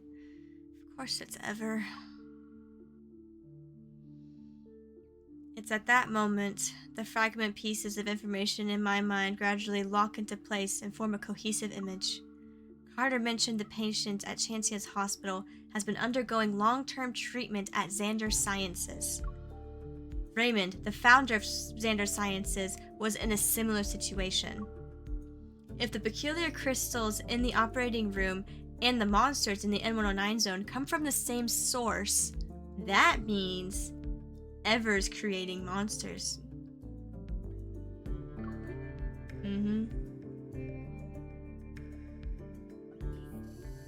Those sons of bitches. Once again, Zane finds himself chasing after that familiar figure. Under radiant sunlight, cicadas chirp in the background, while the pristine azure sky stretches as far as the eye can see. The sun sits on the edge of the city's high-rise buildings. The girl turns to him, she smiles. At least he caught up to her. Finally.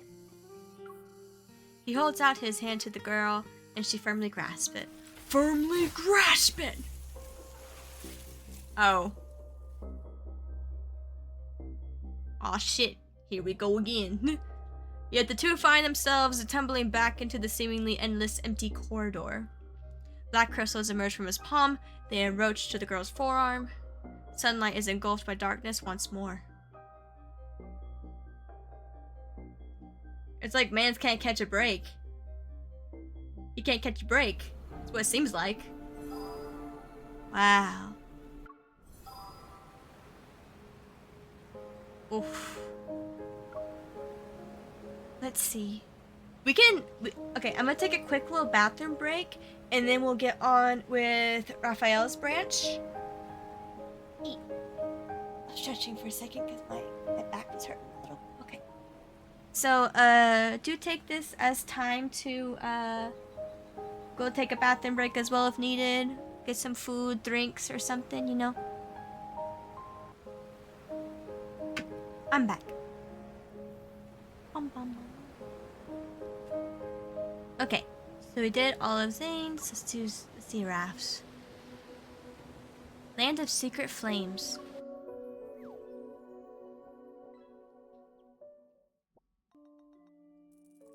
Jewelry, luxury homes, connections. The wealth Maxwell has accumulated extends beyond mere money. According to insiders, Maxwell, who made a name for itself, possesses exceptional jewelry appraisal skills ever since he was young. The banquet he is preparing for his wedding anniversary this year will be held on private island. It'll be held on a private island. All invitees are wealthy celebrities. It'll be hard to get close to someone like him. Besides, this person's already on the association's watch list. Looks like I'll have to tap into my precious connections to complete this mission. The villa on the bay quietly sits in the cool, salty sea air, welcoming my arrival. The familiar iron gate is half open as always. I need to remind him of his habit of leaving the door open should be broken. I close the door behind me and head to Raphael's studio. Like, don't get me wrong, it looks so much better, but your position still isn't visually appealing. There are other people in there? That's rare.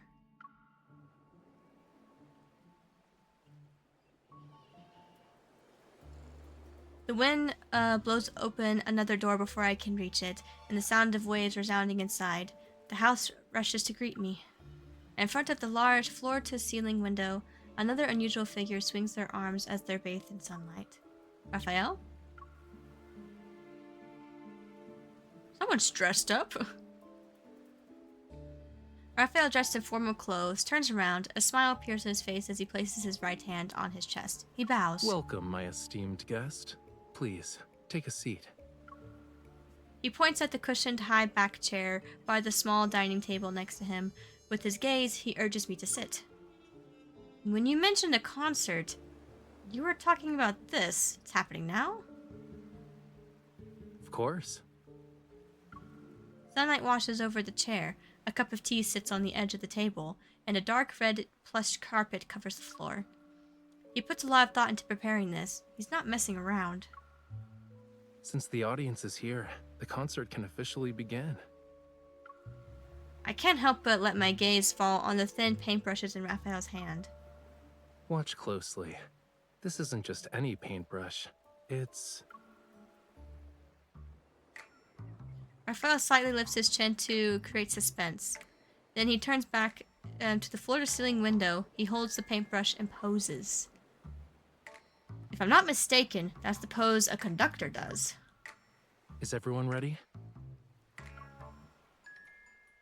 I think he's schizo. I look around the room again. I'm the only one here. Even if we count the beach, only a few seagulls are perched nearby. They're preening their feathers, sorry. Cookies. What?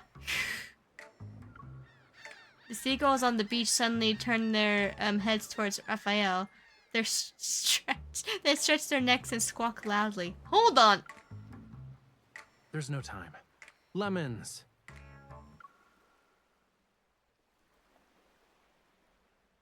What is man's doing? The joyful cries of the seagulls immediately change at the same time. They hit the difficult, high-pitched note and hold it for a while.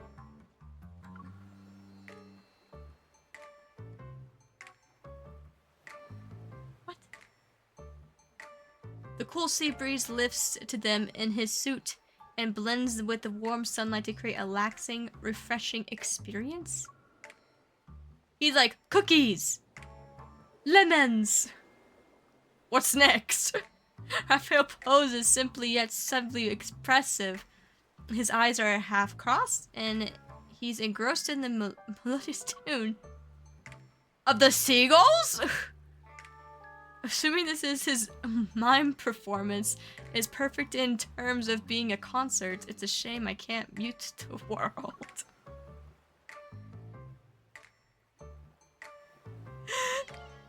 Before this... What's happening? What am I doing here? What am I doing here? Before the seagull's maddening cries overwhelm my mind, I go to the window and set down a plate of cookies and lemons. The rhythmic cry stops. Seagulls fly in to snatch the food before scattering. They're satisfied. What is happening? Excuse me. What's happening? I'm very confused. What? Raphael watches the seagulls disband. He reluctantly puts down his paintbrush. I'm like getting... Not only did you interrupt the conductor, but you also fed the orchestra during a concert. I've never met an audience member as audacious as you.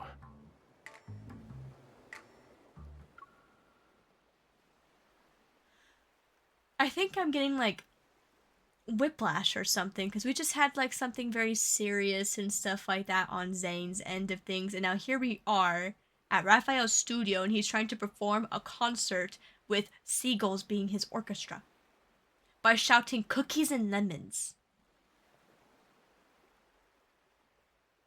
This was a real switch up. Okay. I'm just like... I'm very confused. I'm very confused. Weren't they supposed to bribe the seagulls so they stay quiet? Okay, I guess that was pretty obvious.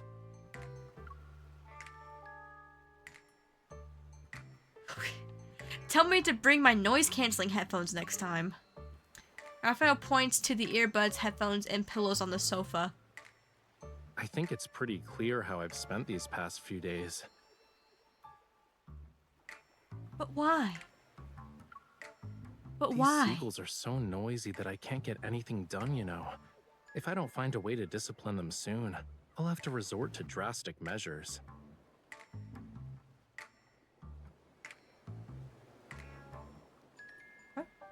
The seagulls finish the food on the plate and flap their wings. They fly towards the azure ocean. Well, a hasty curtain call is to be expected for a seagull performance. The weather's so nice today. Do I have the honor of inviting you to afternoon tea since the concert's over? Twirling the paintbrush in his hand, Raphael walks towards the small dining table. He lifts the tablecloth with the paintbrush's handle. I was planning to surprise you when it ended, but I suppose my plans can never keep up with you. Was the concert only the beginning? Is this the real reason why you invited me over? No. The aroma of food lingers in the air as Raphael pours me a cup of hot tea. His gaze implies that there's more than meets the eye as is reflected in his drink's ripples. I heard some rumors, and even if I didn't invite you, you'd probably find me of your own accord. Looks like the sea breeze is good at carrying news. Since you left the N109 zone, here we go. Now we're getting to serious stuff. Eyes that lurk in the shadows are waiting for the play's next act. Problems keep coming up. I'm not sure which one you'll deal with first, though. So I'll take the initiative and offer you a reward of your choice.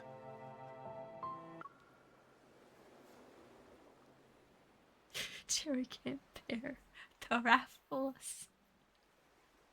Raphaelus. What? A rare display of honesty and underlaying assertiveness catches me off guard. He's already in control of the conversation.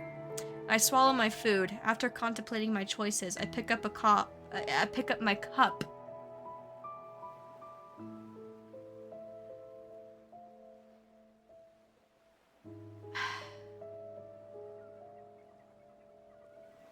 What was I about?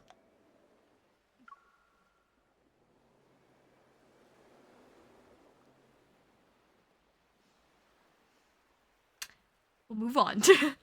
I pick up my cup. Nothing else. I pick up my cup and extend it towards him with a question. I've been reading for like over 2 hours. Okay, I think it's getting to me. Okay. Why don't you be even? Why don't you be even more honest? Is there something that needs my immediate attention? Not necessarily, but it is something only you can do. Me? Yes, only you. The corners of Raphael's mouth curls up. As we clink glasses, his expression carries a hint of determination. I know this matter is anything but ordinary for him and me. Breaking the shackles of time requires patience. As they say, haste makes waste. Let's talk about your issue first, yeah?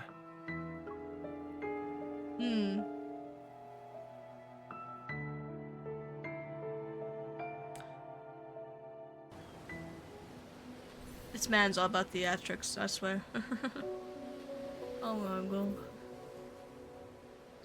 Okay, stretch. I swear my back.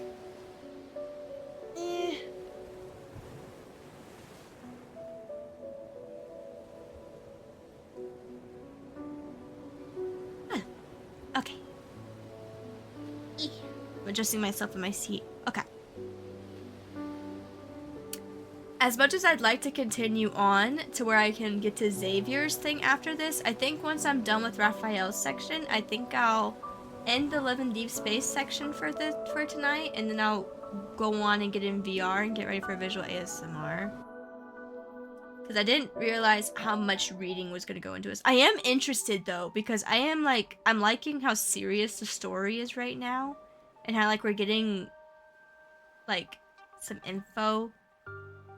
Especially like regarding like the Aether Core, and also like the revelation of like we now know that Ever is behind things. It's getting into some serious shit. I would like to continue reading, but I do have other things that I want to do today. Okay. A well-known tycoon, Maxwell is on the association's watch list for suspected involvement in illegal protocore smuggling. At the last auction he attended, he bought a set of jewelry that wasn't top tier for high price and claimed it was for his wedding anniversary. Would a wealthy entrepreneur skilled in jewelry appraisal make such a mistake? Based on our intel, the association suspects this was an illegal protocore transaction disguised as a jewelry auction. And when we look at the price, if it's really related to protocores, it must be no ordinary type. In other words, an Aether Core might be hidden in that jewelry. We don't have any conclusive evidence at the moment, so we can't confiscate his assets. You'll have to do an undercover investigation. Yes, Captain. By the way, is this supposed to be Raphael's bedroom? If so, oh my god, this is beautiful. This is beautiful. Maxwell plans to give the jewelry to his wife in the banquet. If I attend, I might be able to inspect it. As for getting my hands on the invitation from a tycoon. Okay, I have to get in. Yes. Only you can do this, Raphael. I know. Your eyes already acknowledged how wonderful I am the moment you walked through that door. You don't need to butter me up even more. Raphael leaves the changing room with his hands behind his back. Anticipation builds up from each step he takes. What about the invitation? Didn't I say I'd present you with a reward of your choice? Here you go. What? You already had one. A shadow falls in front of me. Raphael covers my face with one hand and ties something to the back of my head with the other. I raise my hand and touch the smooth surface. The object is sort of firm. Raphael wraps an arm around my shoulder and leads me to the mirror. A mask for a masquerade? And the invitation to Maxwell's private banquet. Raphael stands behind me. He appears to be dissatisfied with how the mask is positioned. While talking, he undoes the knot and reties it. Maxwell and his wife Gabriella met at a masquerade ball. The theme of their wedding anniversary is reliving the moment. Guests will wear customized masks as part of his commemorative gift. Sounds like he really loves his wife. But these masks are custom made, so they must represent the wearer's identity, right? Yup, your clothes and jewelry are ready too. Now's the perfect time to get acquainted with your new identity. I glance at my reflection in the mirror. I notice Raphael's somewhat extravagant formal attire that suits a masquerade. So, you're not an artist. I'm curious about the new relationship you've set up for us. Mischievous. Raphael winks at me as I'm looking at my reflection in the mirror.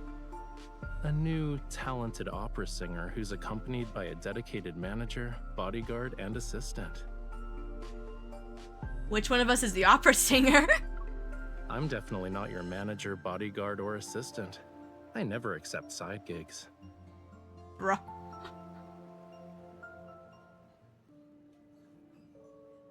Ooh, I like the warm lighting here. 3 days later, on a luxurious yacht. A yacht! The banquet is in full swing. Melodious music accompanies the event.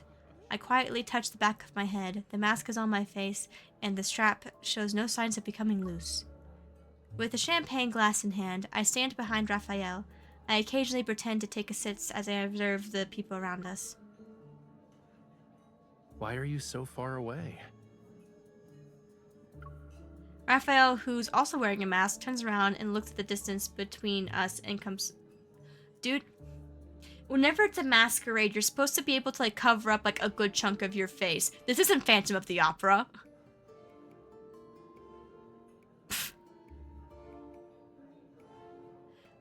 Okay. Raphael, who is also wearing a mask, turns around and looks at the distance between us with some confusion. He gestures to me to come closer. Your clothes and mannerisms are your face in a banquet like this, which means they're under everyone's scrutiny. So, people are gonna think I brought an assassin with me when you stand over there like that. I mouth, "This is the distance a bodyguard should be at," to Raphael.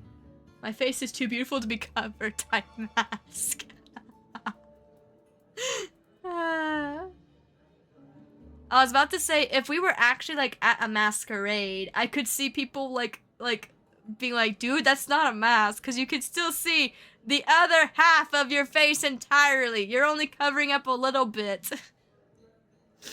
You're only covering up a little bit.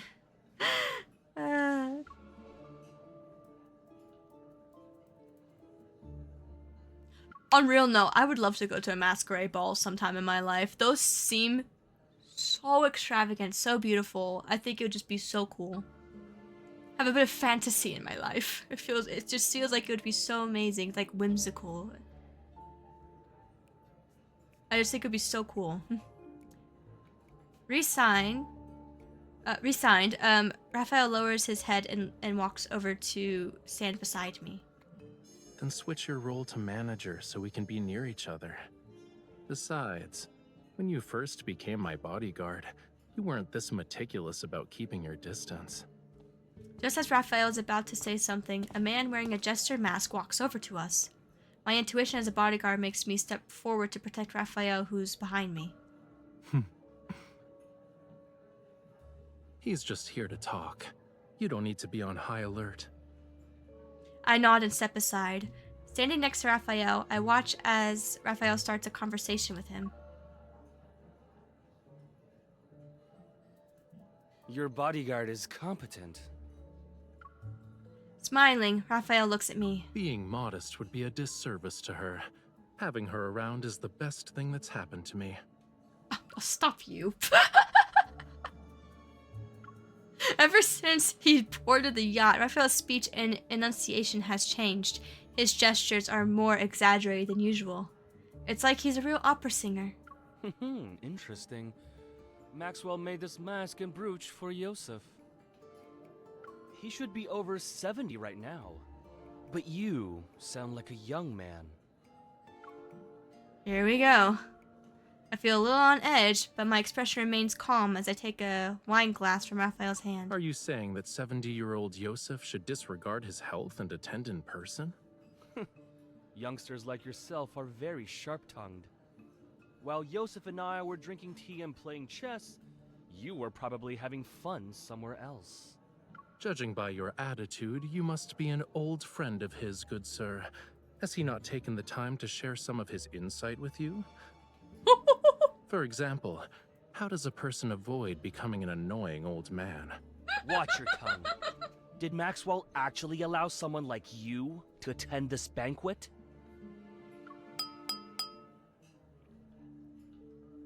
In a way, I guess you could say Saved by the Bell, even though that was a tap on a wine glass, but jeez, tensions were rising. On the hold of the ship, a crisp sound of clinking glass captures everyone's attention. A middle-aged man wearing a dark purple velvet suit stands up with a glass of wine. His smile is barely concealed under his mask. I'd like to thank everyone for attending this banquet. Tomorrow is my 40th wedding anniversary with Gabriella. The yacht will arrive at the island where the event will be held. Upon seeing the host, the jester reluctantly closes his mouth. He angrily glares at Raphael before walking away. Raphael adjusts his mask and discreetly curls fingers at his side. He's beckoning to me. Once I'm next to his side, we start quietly talking to each other. Is it time for Plan B? Yeah, remember to act natural. Leave the dramatic parts to me.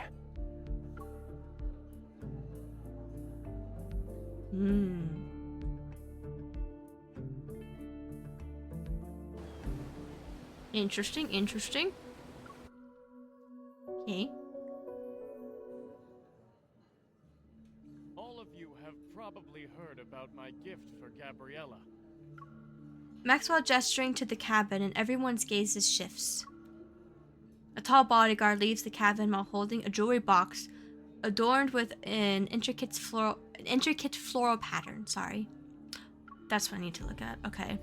Following Maxwell's directions, the bodyguard places the jewelry box on a display that's been significantly crafted for it. Sorry. It's located in front of the banquet hall. Bathed in meticulously placed lighting accompanied by perfect angles and color, the jewelry resembles a solidified, dark blue, tranquil ocean. This might be a good chance to get a closer look. You also must have heard about the people who claim my old eyes are failing me, and I can't tell what a real treasure is anymore. As Maxwell lightly jokes about himself, everyone joined in with good-natured laughter. When the official banquet begins, I will let everyone know that its true value is far beyond the money I spent.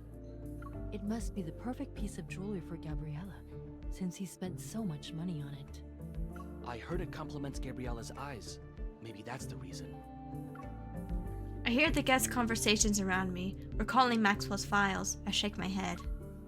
Raphael understands the meaning behind my gaze and follows me.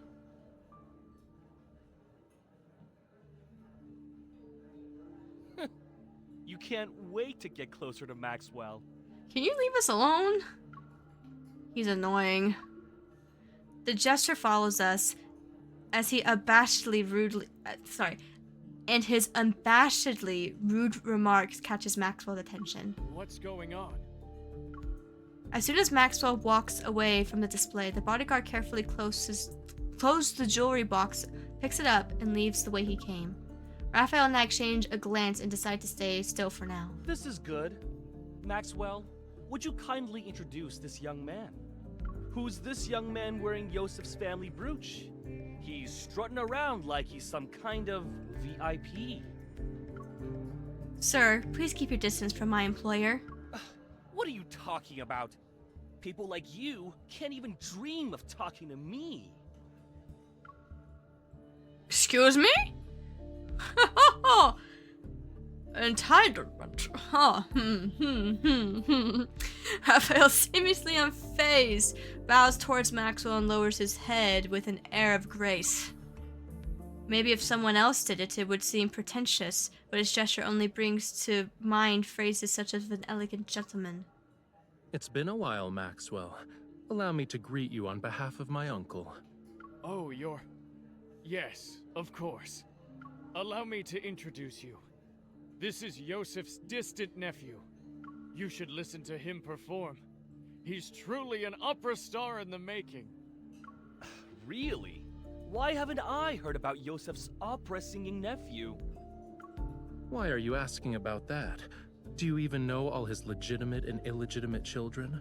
Have you met them? Or even held them, for that matter? It's almost like you know more about my family than I do. The jester is taken back. He's about to speak when Maxwell interrupts with a cough. Indeed. Why must a person meddle in another family's affairs? You should work on that nasty temper of yours. Understanding the implication of Maxwell's words, the jester presses his lips into a thin line and mutters under his breath. He's somewhat displeased. That explains why you're so arrogant. You're an illegitimate child. Annoyed, Raphael puts up a stern expression. I position myself between him and the jester. All right, young man. There's no need to get so worked up. I just heard your bodyguard threatening an elder. That's not right. Sorry, I can't do anything about that. My bodyguard, who's also my manager, has a bad temper, especially when it comes to people offending me. I can't just ask her to stop being so protective of me, can I? Maxwell raises an eyebrow before understanding the situation. Ah, youth. For my sake, why don't you all calm down? The night is still young. There's no need to waste it on trivial matters. Raphael scoffs, but he immediately quiets down after I pat his back, then nod at Maxwell. Now that the misunderstanding's been cleared up, I'd be happy to extend this courtesy to you. Let's head back and rest for a bit. Raphael offers his elbow to me. Once I place my hand on his arm, he escorts me out of the banquet hall like a performer leaving the stage.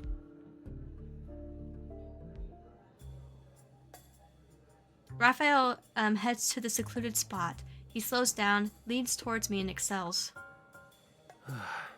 Acting is so exhausting. But thanks to him, no one will question us. It should be smooth sailing for our future operations from here on out. It's a shame the script changed from nephew to illegitimate child. There shouldn't be any problems, right? The old man has countless illegitimate children. No one would bat an eye if word got out. At best, we'll get a few more disdainful looks. That's good. We won't even... Sorry. We won't even see someone rolling their eyes at us with these masks. Yeah, it's perfect.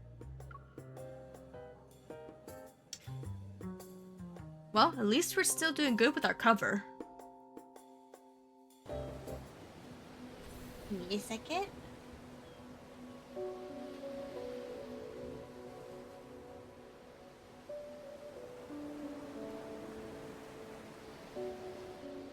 Oofa.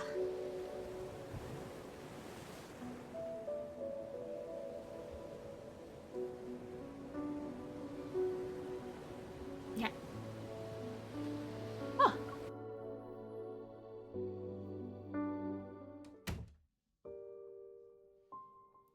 I wasn't able to get close to the jewelry, so I didn't sense anything unusual. My hair hides the strap at the back of my head. Seeing me struggle to find it, Raphael helps me untie it. I can't help but rub my face at the moment the mask comes off. It feels a little stiff. Your target this time is jewelry?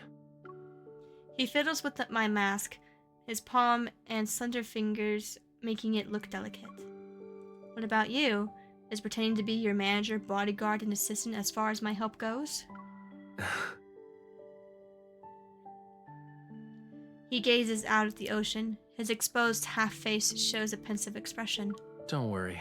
I'll tell you everything when the time comes. I'm not saying anything now, because I'm worried the info dump will overload your brain. Now I'm even more curious. Surely you have other questions besides what I'm actually after. Why not ask a simple one? Okay. You're wearing a disguise for a reason. Are you hiding from the people who posted your bounty on the dark web? It's part of the reason, yeah. But I have other enemies. They're also on the ship? They're also on this ship. What? Wait, fun fact, in Italy we usually use the word uffa as a sigh. Literally? Like pronounced just like that? Uffa?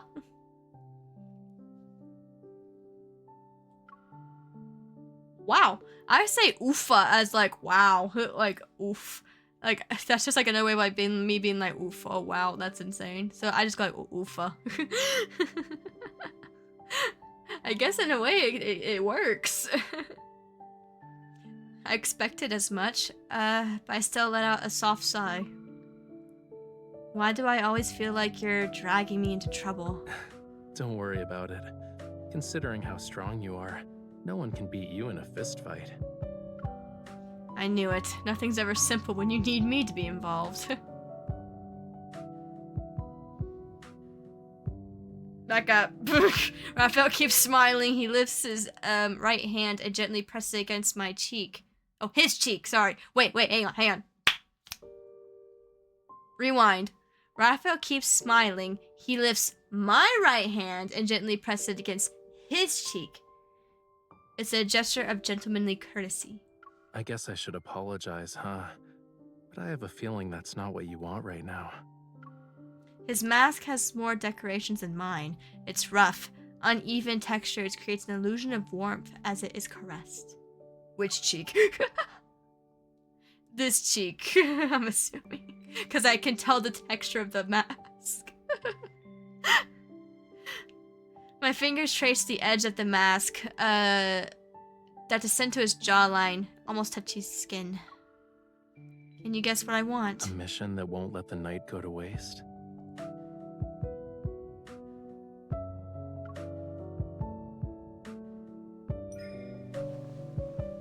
Why am I getting so close?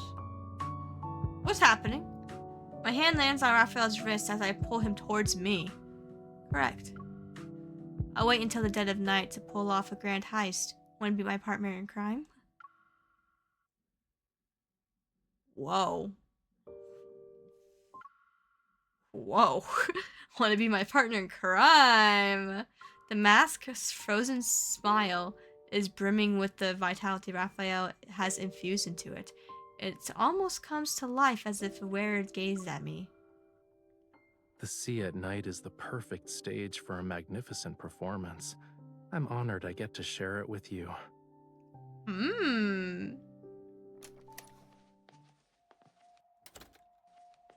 Cruise ship, 3rd floor, 9:15 p.m. While the guards change his shifts, the corridor is empty. It's the perfect time to start our mission. I already know the yacht's map by heart. I carefully push open the door and bring Raphael with me. But they're playing Monopoly later. Take the left at 3... Sorry. Take the left at 3594, go up the stairs, and then take another left before walking to 4136. Go through the side door and across the terrace. That's how we'll reach the security room. Dude, you're gonna have to, like, write that. Like, here's the thing. MC is like, okay, got this. This is the plan. This is how we're doing it. I would have to be like, write this down. I will get you a copy. I'll write down a copy for you. So we both have this. Because I can't remember 3594 and 4136 separately. Just like that. To be like, yeah, go here, then here, then here. And just like, I'm not good with directions like that. Are you sure we won't get caught by the patrolling guards? Of course. Don't forget, I'm not doing this by myself. I adjust my earring, or rather, it's a small communication device disguised as an earring. The guards schedule patrol routes, and the vault's passcodes are all in it. Your association is truly a gathering of hidden talents. Hurry up, the passcode changes every 10 minutes. It'll be tough if we miss our chance. Interesting. We arrive at the terrace on the 4th floor, smoothly. It's not long until the vault's location appears within line of sight. There are guards on patrol. We have to distract them.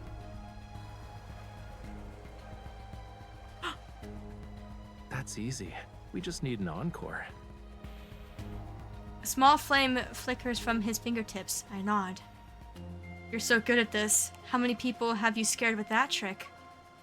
Who asked me to be her partner in crime? Me, yes. The communication device beeps. The passcodes have been successfully deciphered. I gesture to Raphael. He nods, and a tiny flame materializes. You're a good man, Maxwell. Spending a fortune just to make your wife smile.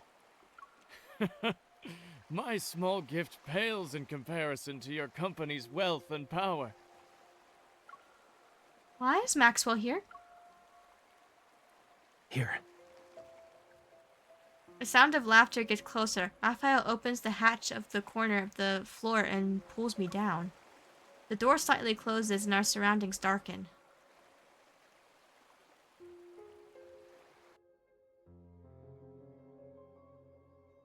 It's like we're at the, it's not a proper time. We didn't plan for Maxwell to show up.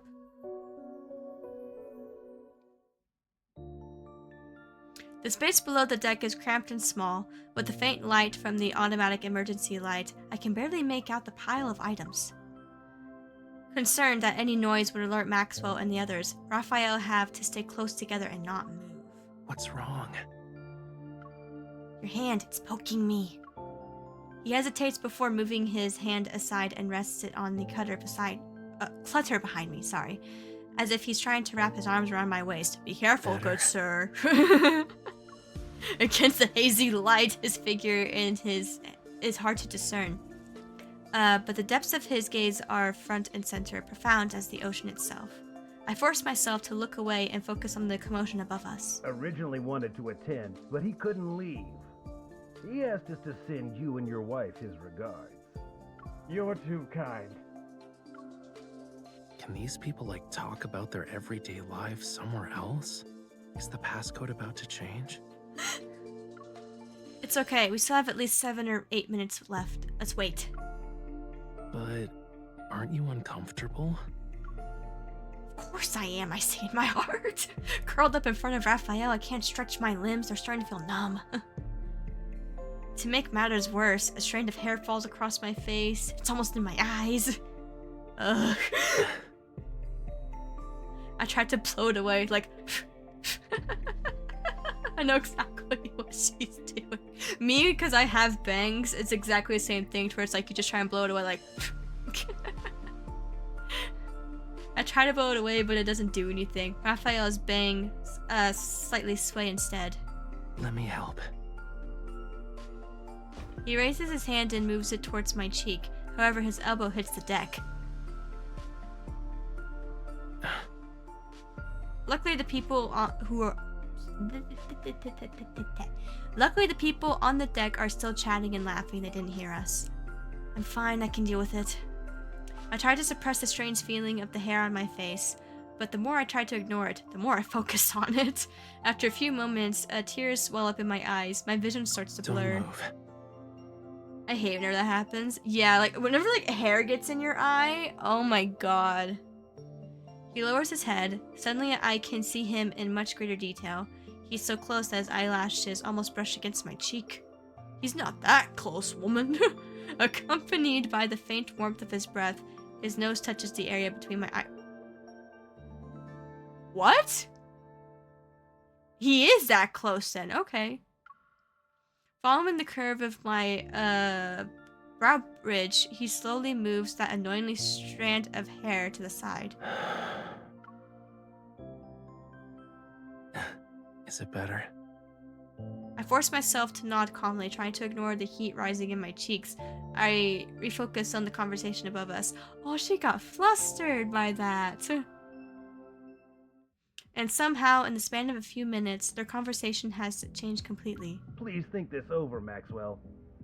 As long as you're willing to give up Jewel Reef, feel free to name your price. This would be a great opportunity for you to collaborate with Ever again, don't you think? Ever mentioned. Hang on. Ever's being mentioned? Sure your wife would agree. Ever. A bit of doubt flashes through my mind when I hear that name. Judging by their conversation, this isn't the first time Maxwell has been involved with Ever. Imagine this smells. Yeah, I bet it stinks in here. Yeah. Is this Protocure smuggling business related to them? I already told you. I'm never selling the island. Stop asking. Maxwell, we've been very sincere. Being at each other's throats won't benefit anyone, right? Are you threatening me? Oh, no. We wouldn't even consider it. But your anniversary is coming up. It'd be a shame if something went awry to ruin the event. That sounds like a threat. Maxwell sounds even more displeased. The three argue for a bit before parting ways on bad terms. I sigh when the sound of footsteps fade away. I reach out to open the hatch door.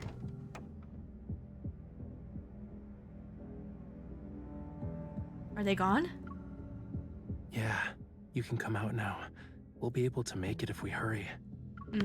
Raphael leaps onto the deck first, then he turns back and pulls me up. Sneaking around on a yacht is more annoying than fighting a wanderer. Really? Your reflexes and skills are remarkable. You might want to consider working as a spy. No thanks.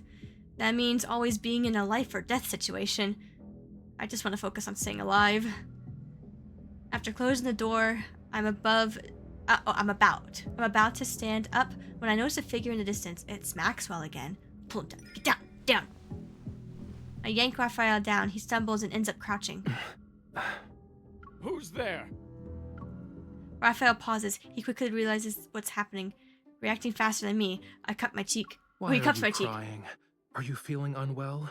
Or did I do something that made you upset? I'm not crying. I frown, pretending to be angry and aggravated as I look at him. Yes. But look at your face, cutie pie. Your cheeks are puffed out like a hamster's. Didn't you say the grape mousse at the banquet was delicious? We can order another one later.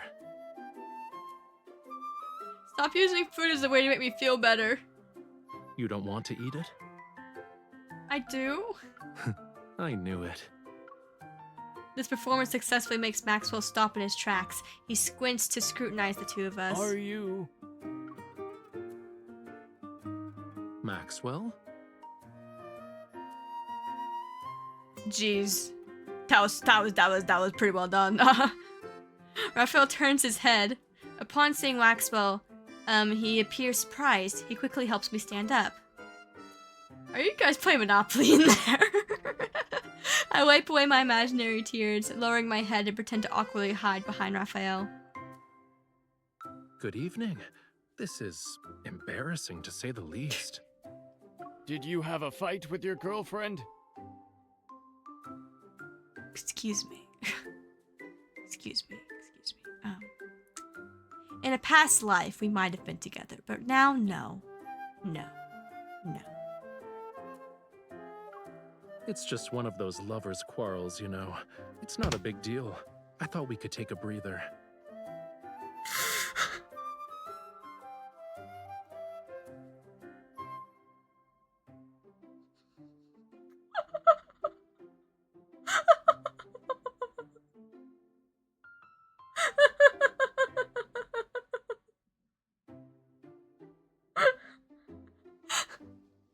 Okay. I bet he was so happy to say that. I bet he was. Oh my god. I see. He sounds like he doesn't believe us. I can't help but feel nervous. Just then, a guard on patrol quickly approaches us. Puzzled, his gaze, flits between us and Maxwell? The Xavier cook stack of the stream. Mr. Maxwell, is everything all right? You're just in time. I have to tell you something. Tighten the security in the vault tonight, and bring in a few more men to protect it. You must keep a close eye on the jewelry and the deed to Jewel Reef. Understood. This is bad. Our plan to sneak into the vault is ruined. I quietly tug at Raphael's sleeve, signaling that we should leave first. Well, we'll be on our way. I hope you have a good rest of your night. Wait. Is there anything else? Raphael pauses. In the blink of an eye, he smiles and turns to Maxwell, who walks up to us. Stay away from the 4th floor if you want to get your mind off things. Is he warning us? As I quickly run through 100 possibilities, Maxwell raises his hands and points upwards. Go to the bar or cafe on the 5th floor.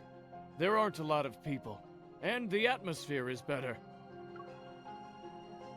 Okay. Seems we were able to get out of that situation. Oh, jeez. Oh, jeez.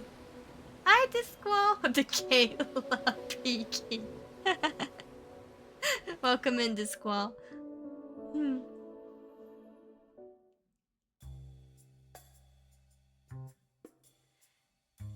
By the way. Oh yeah, I wanted to say this, but I completely forgot. Sorry, a little like pause from the game for a second. One thing that I was working on that I definitely am looking forward to in the future is I was testing to see if I could do a different way of recording Lemme in Deepspace whenever it comes to streaming. Like you know, I thought of like a really fun way of doing it, and I found out that I could get it to work. I'm just waiting for a few more little things here and there. So as much as I like to just like sit here and just like, you know, read and like, you know, play, I kind of want to have more fun with it and stuff. So I tried to do like a little bit more research to like, you know, see how I could do better with it, and I figured out a way. And I had to make sure it wouldn't be too tough on my PC if I did this certain way that I had in mind. And it seems like it'd be pretty good. But that would have to be like in the future whenever like I do have like this certain thing fully worked on that I'm currently having in the works. So yeah. All I'm saying is that I'm excited because it seemed like it was gonna be like a success. The test went pretty well. So yeah. Just use the camera, record the monitor like it's like the 2009 gameplay videos. Yeah, there was like one specific way I had in mind, and I'm excited to say that like it worked. But I don't want to say what it is until like I actually get it up and ready and stuff. So we would have already gotten the jewelry if it weren't for those 2 island buyers. Missing the opportunity that appeared before us, we returned to our room, and even though I'm upset, I have a new suspicion. There must be something ever once that's on that island. Otherwise, they wouldn't be so focused on it. Who knows? Maybe they have too much money to spend. I feel like I gotta sneeze. Yeah, but didn't need to sneeze. Okay, there you go. Sorry. Raphael moves his mask and sets it aside. He rubs his wrist. Before I injured my shoulder, now it's my wrist. It seems like my hands have to get tortured somehow whenever we're together. It was an emergency. Are you hurt? Let me see. Of course I am. Look.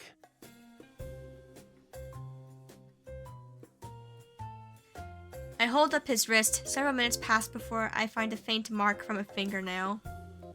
Oh, it's a serious injury, all right.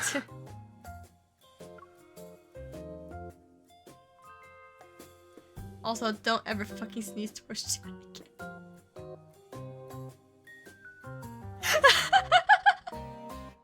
The cat punch. I'm sorry.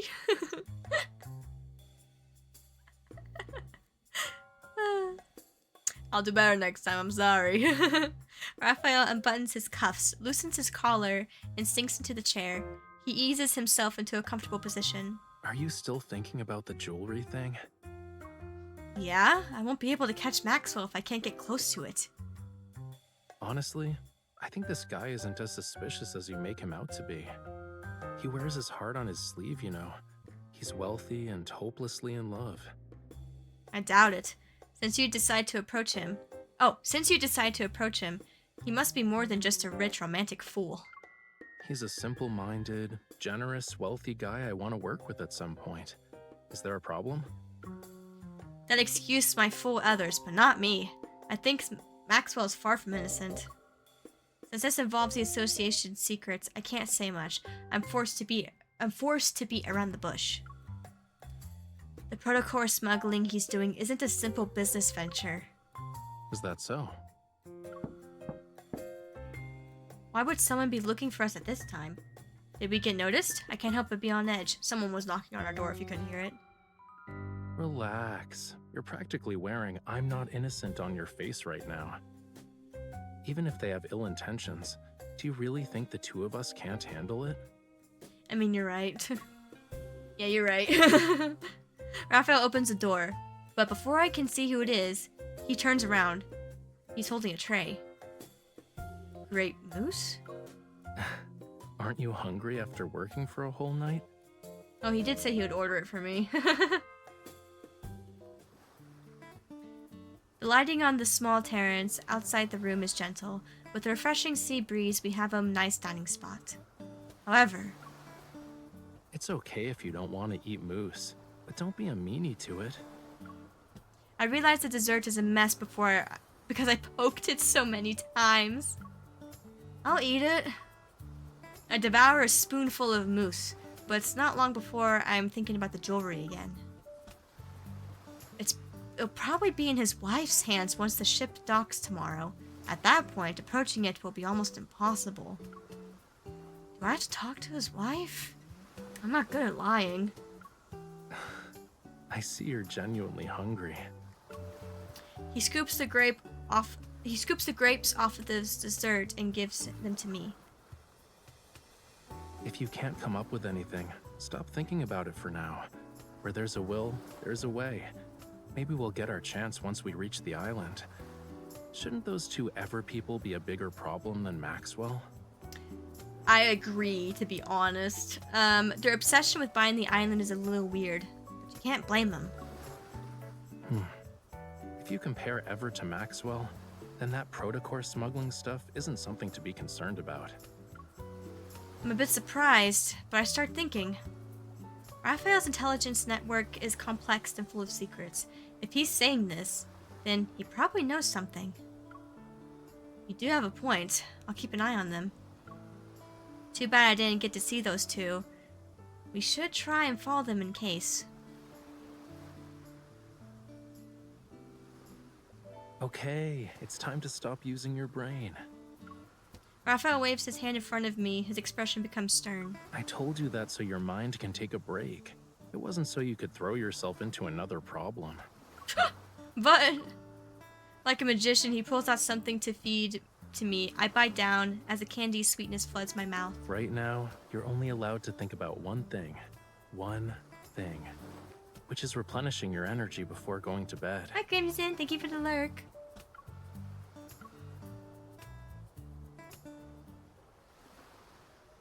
He's like, shut up, eat. Ooh, music.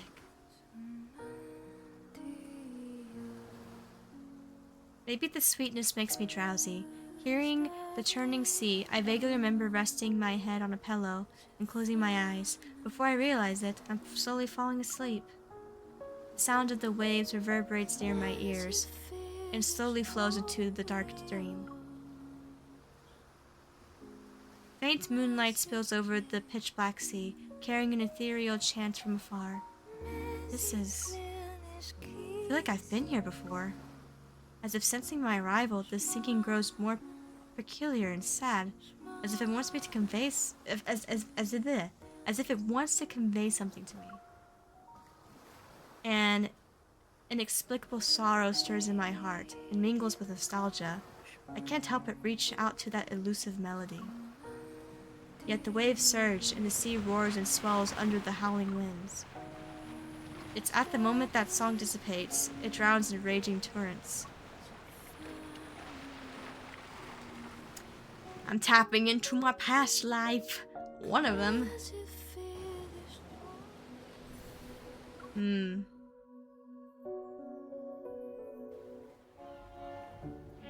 Ladies and gentlemen, we'd like to welcome you to Jewel Reef. We are gathered here today to celebrate the wedding anniversary of Mr. Maxwell and Miss Gabriella. We have prepared various means of transportation for your use. You may relax at your lodgings or explore the island. What's most notable about this island is the extraordinary blue hole situated at its center. The next day at the moon, the yacht reaches the island. A middle-aged butler welcomes the guest. The ceremony will be held at 7 o'clock this evening. Transportation will be arranged to ensure all attendees can make it to the manor's banquet. Sorry, I was having a drink real quick. The butler guides each guest to the cards individually. With a smile, he turns his attention to us. Do you need anything, sir?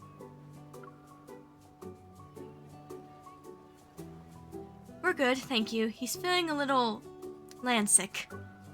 Raphael leans against my arm. He raises an eyebrow and reveals a slightly disgruntled expression. I have a headache because someone had me appreciating the sea breeze with her late into the night. It's normal for sea creatures to have allergies on land. I understand. Maybe you should stop trying to understand. At the moment, as if a delicate string tightens around my heart, a faint tremor ripples through me. I turn around to see several guests and guards escorting a safe. Behind me, they pass by. The jewelry. There's definitely something off about it. We need to talk about your drinking problem. It's tea! It's sweet tea! Unfortunately, my hunches aren't enough to justify a proper investigation into the jewelry. I still need to figure out how to get an accurate data on the jewelry with my watch. Once I have that, the association can officially start an investigation on Maxwell. Confronting these guards head-on isn't impossible, but cleaning up the mess that would come after would be troublesome. Chill out. Once we're at the banquet, she'll wear the jewelry. You'll have plenty of opportunities to get close to it then.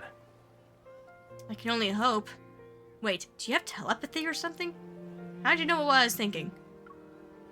Is it really that hard to guess? A car appears and stops right in front of us. Raphael opens the door and grabs my shoulder and turns me around.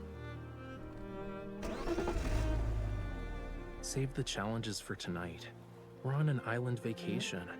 Are you really going to spend the whole time frowning? Excuse me, sir. Do you know where we can find the best view on this island? Can you take us there? Before I can refuse, Raphael gently pushes me into the car. Didn't you have a headache? Now you're fine? He immediately rests his head on my shoulder. Nope.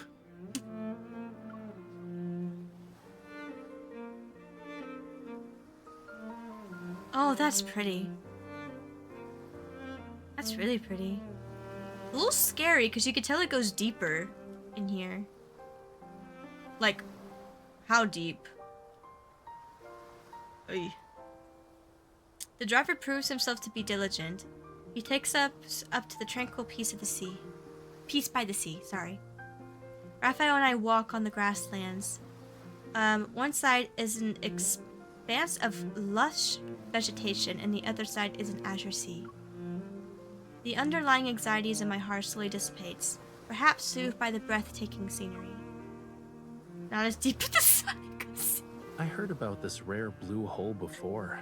We gotta check it out to make this trip worthwhile, don't you think? I'm sorry, you said Sonic Ussy, and then the next thing I hear is Raphael saying, rare blue hole.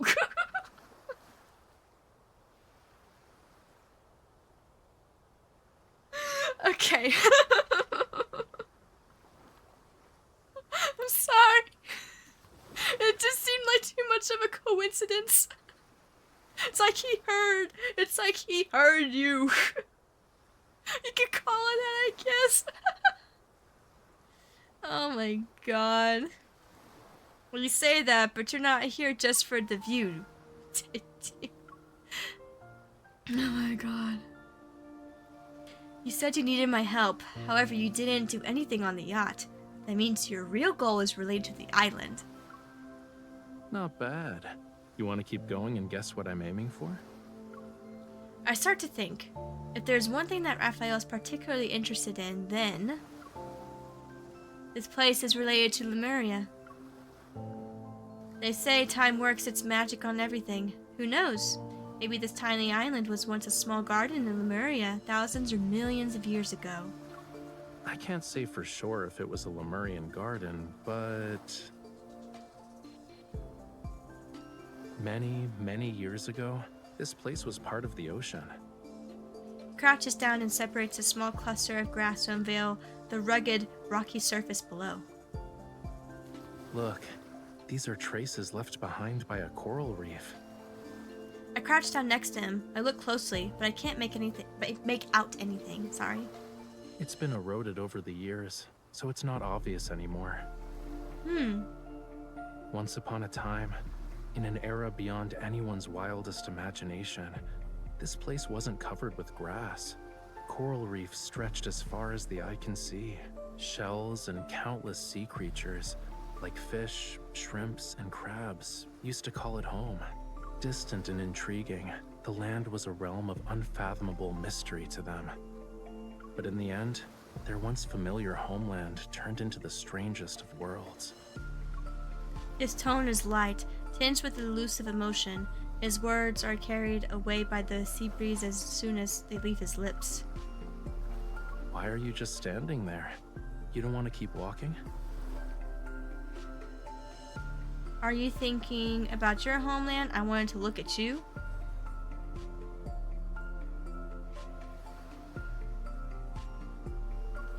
Are you thinking about your homeland?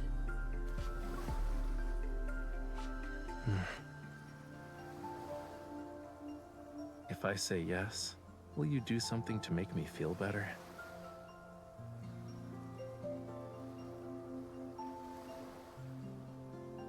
I'll give you head pats.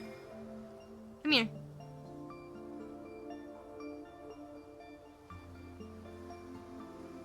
Aw, okay, that's actually kind of cute. Of course, I'll give you a head pat just like this. You're not using this as an opportunity to mess up my hair, right? That was actually kind of cute. Raph, you might not be up there as like some of my favorites, but that was sweet. I did like that. Okay. We'll walk along the coast. Sorry. As afternoon sunlight dims, the sea breeze becomes slightly cooler. With every step we take, the terrain gradually ascends. Out of the corner of my eye, the dock we arrived at earlier has turned into a distant white speck. Looking down, I notice the rocky tidal flat where a small boat is beached at the shore. Is that supposed to be decoration? Judging by its structure, it looks like an antique from a few centuries back, but it's in good condition. The main sail and jib are intact, and the hull looks fine. Once it hits the water, it'll be gliding through the waves. At the very least, it's more reliable than the boat we took at the Hot Island. Oh yeah, the Hat Island. Oh yeah, where we got like freaking shipwrecked. Raphael clears his throat and looks away. He pretends to be nonchalant about it. Smiling, I meet his gaze. Speaking of which, don't you think we should have a quite strong connection with boats and islands after all that? The last time we were on an island, we basically got shipwrecked and ran into some wanderers. Who knows what sort of surprises are waiting for us? I guess there's a lack of faith, huh? It's only natural given our past experiences. Take this moment for example. You said you'll show me the blue hole. I can't help but chuckle at that after what you said, Romy. It's the blue hole. We're gonna see the legendary blue hole. We've only seen flowers, plants, and rocks. Whoa, easy there, cutie. Look, we've arrived.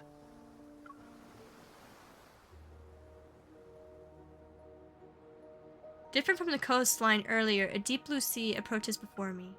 A massive blue hole is nestled beneath the circular cliff, where the sea seems to have ceased flowing, transforming into a mesmerizing blue gleam. Peering down from the edge, I feel like I'm looking straight at the deep sea's soulful eye. Watch where you're going. Don't let it lure you in. Raphael grabs my arms and pulls me back. Well, Maxwell picked a decent venue. This is actually the best spot to view the blue hole. I look into the distance and spot a cluster of mansion-like buildings on the lower land across from us. Few figures can be seen. Waiters are preparing for the banquet. It's beautiful. No wonder Maxwell chose this place for his wedding anniversary. It's not just beautiful. He picks up a small stone and throws it. It lands on the edge of the blue hole before vanishing into the dark blue depths. The oxygen levels are super low in the blue hole, and light can't even reach it. Barely anything can live there. So, over time, all sorts of rumors about it began to emerge. Some say the blue hole is a gateway to another world. Others believe it hides countless treasures. People tend to have a wild and as I can't. I'm sorry. The Chaos Emeralds are in there. Sorry. People tend to have a wild imagination when it comes to unreachable locations. But there's not any concrete evidence to debunk these rumors. An unimaginable secret might be hidden in this blue hole. Raphael turns his attention to the blue hole. His Stop saying blue hole! His clothes billowed in the wind, and he looks like a bird ready to take to the skies. As if any moment he's about to dive straight into the profound, dark blue abyss. An inexplicable tremor reverberates from the depths of my heart. The secret in the blue hole. Yet I'm not sure if Raphael's words or a distant call from under the sea caused it.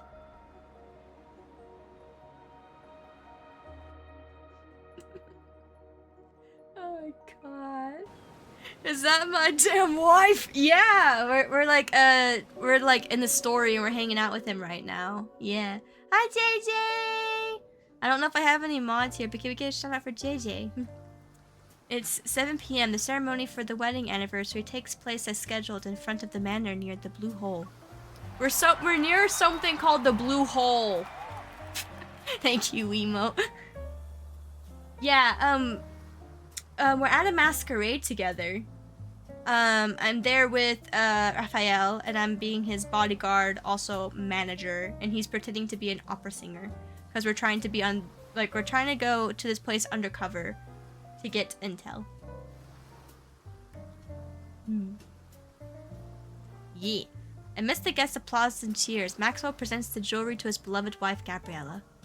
Wearing a mask, I hide with Raphael in the crowd, listening to Maxwell passionately re-encountering how he first met his wife. The gemstones used in the jewelry are from the place where they fell Hope in you're love doing with well, each other. JJ. Talk about being hopelessly lovey-dovey. There are many rumors about why Maxwell bought it. Turns out he has romantic reasons. But it's also disappointing in a way. However, this is only This is a beautiful view, by the way. I'm doing okay, tired after the stream. That is fair. That is fair. Gabriella, what I truly want to give you is this island. He's giving the island to her? Oh my god. How are you? I'm doing good. I started a little late because I was tired after work. But I'm doing good now. I wanted to finish like this whole entire Raphael section, and then I was gonna get into VR and continue to do visual ASMR. But yeah, I'm enjoying like the story right now. The blue hole, that's surely not the Sonic's deep pocket, the forbidden tone at the rare blue hole the Sonic will see. Oh my god! Oh my god! Oh my god! That's for a clock out! No, JJ, no! No, JJ! Oh no. Oh no.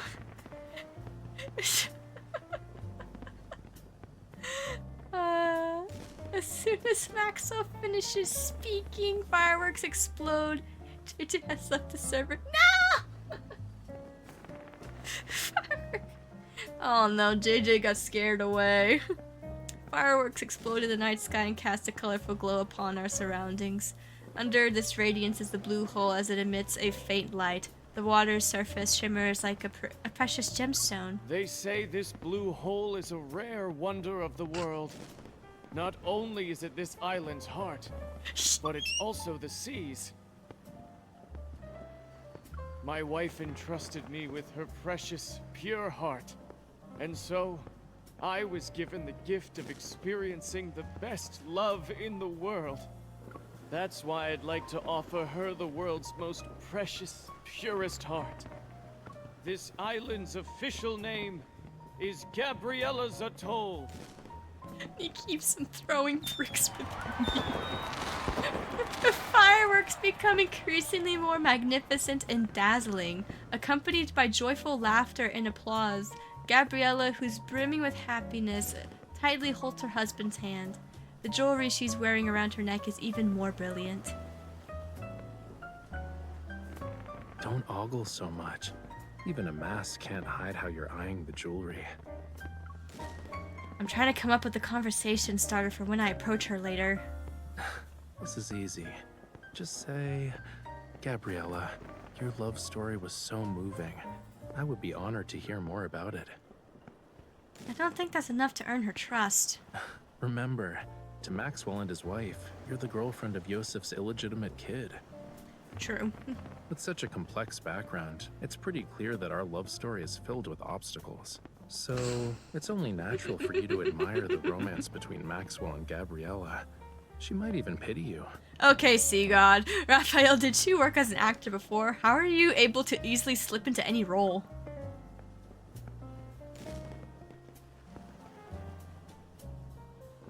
Oh yeah, by the way, we gave him head pats earlier, JJ. Raphael adjusts my masks that's slightly askew. He softly chuckles. Go. If you don't move now, someone else will snatch this opportunity. I take a deep breath, clutch the hem of my dress, and walk to the center of the crowd where Gabriella is. I'm gonna need that. Over half an hour later. How was it? There weren't any energy fluctuations. Away from the lively manor, a large serene plain rests on the slope near the blue hole.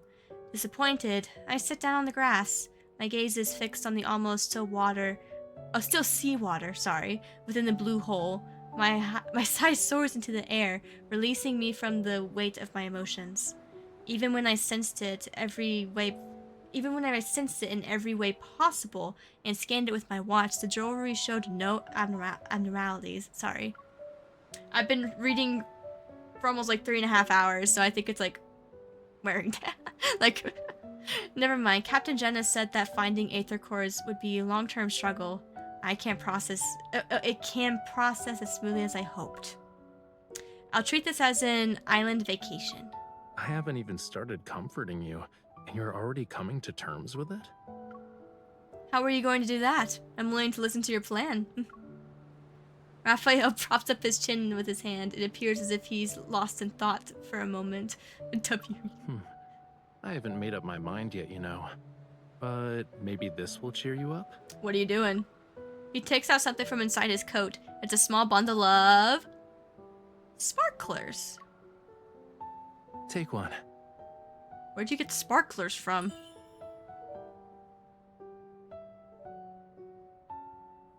His fingertips glow. Oh, because he has fire. That's right. Okay. It should be me! Here, you can self-insert.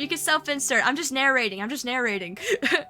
Before my very eyes, small fireworks blossom from it. I can't help but laugh. Raphael, I discovered one of your new skills. You always manage to pull out something unexpected from your coat. How many surprises are you hiding? Not a lot. These are all I have. He ignites the remaining sparklers and passes them to me.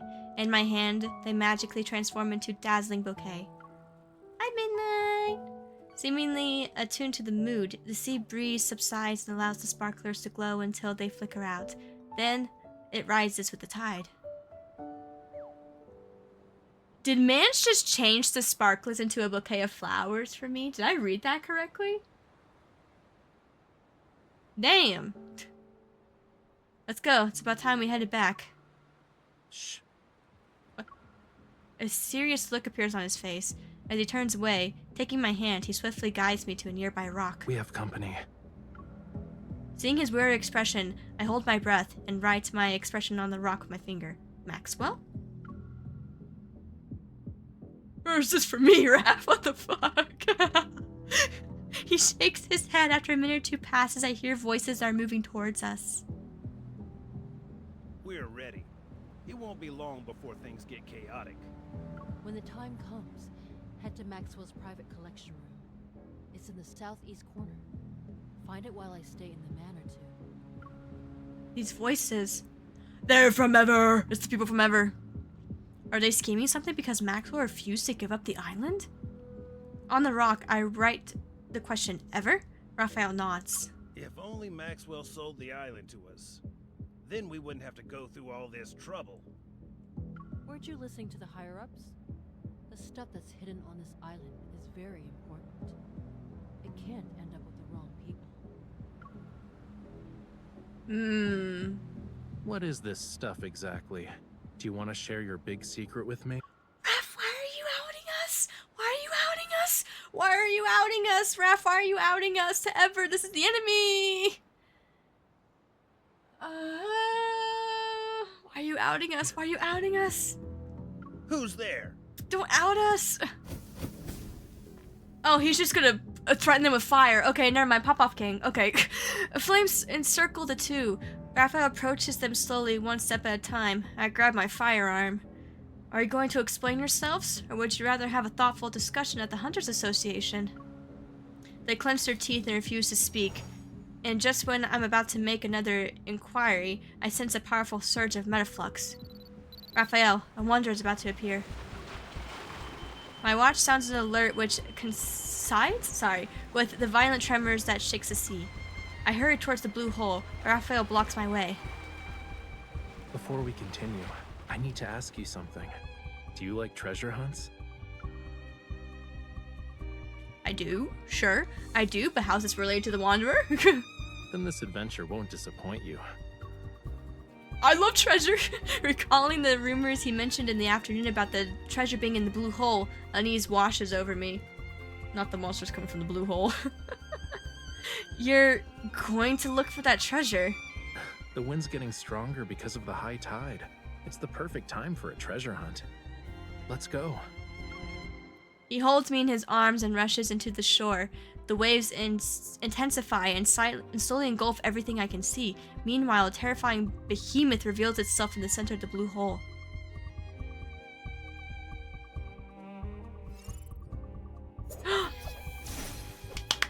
Yay!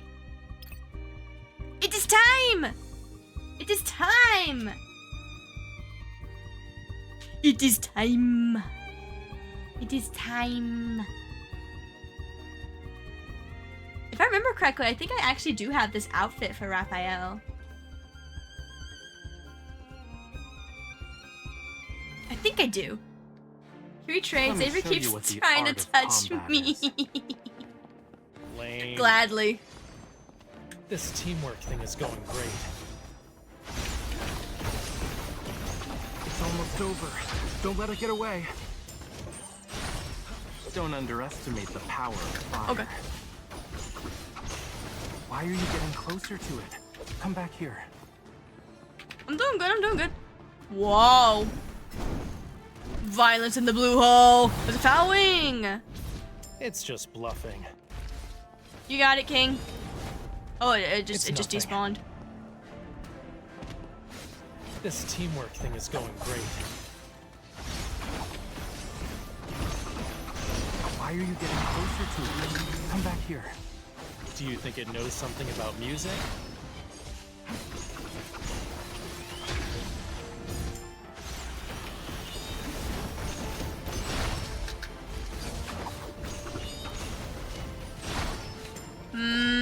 I almost got ult built. 3, 2, 1, dodge.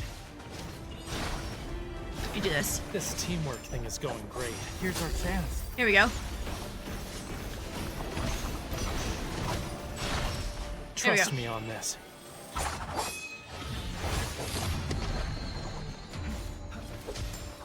This is just the prelude.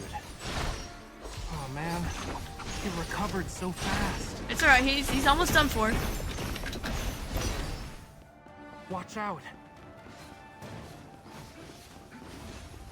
Yeah, I hear you. This teamwork thing is going great. Hang in there. Oh god, You were it's too a little close tough to with it. these things in the way. There we go. Okay. Did that pretty well. Eek. Will you bump into Z if you're sleeping? I hope so. Okay. We still haven't gotten like an actual like cutscene with Raph. The protofield disappeared. In the depths of the dark blue sea, light sporadically flashes. Struggling to keep my eyes open, I can't find my way. I think we fell straight into the blue hole. I'll swim towards the light and see where it leads. Don't swim. Stop. Now turn your head. Huh? I do as he says. However, trying to turn while underwater is surprisingly difficult. A familiar warmth suddenly cradles the back of my head.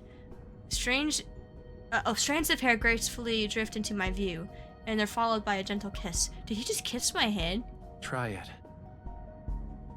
Bro, try what? My steady breathing is accompanied by a faint fragrance of the fresh sea salt. It premates my entire body. Being. Sorry, I'm taken back. I can't breathe. I'm not even choking on. Oh, I can breathe. Okay. English is my first language, everyone. I swear. I can't breathe. I'm not even choking on water. Do you also want to see if your tears can turn into pearls?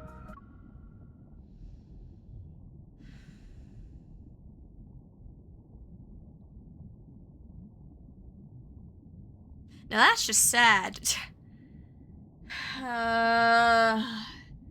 I know your lore, good sir. I know your tears turn into pearls. Raphael carefully runs his fingers across the area around my face. He instantly conjures up a thumb-sized flamula? What? Like a musician pulling a rabbit out of a hat. The tide is rising. Come on, let's find my treasure. The little fish affectionately rubs its belly against Raphael's fingertips. With the flick of its tail, it swims towards the depths of the blue hole as if it were our guide. Oh, so English is your first language, huh? Then say all the words in the dictionary. Bruh! Is there really a hidden Lumerian treasure at the bottom? Only the undercurrent beneath the high tide and the tiniest fish know its location. I playfully poke the... I don't know how to say that, so I'm just trying my best. Flamula? Swimming next to me. Unafraid, it swims closer and nuzzles my cheek. Why is the Flamula sillier than the one outside? It doesn't even have a sense of caution. It's not the fish's fault. It only dares to come close because you have a familiar scent. Are you talking about when you kissed me? Obviously, it's not just because of that. Bruh.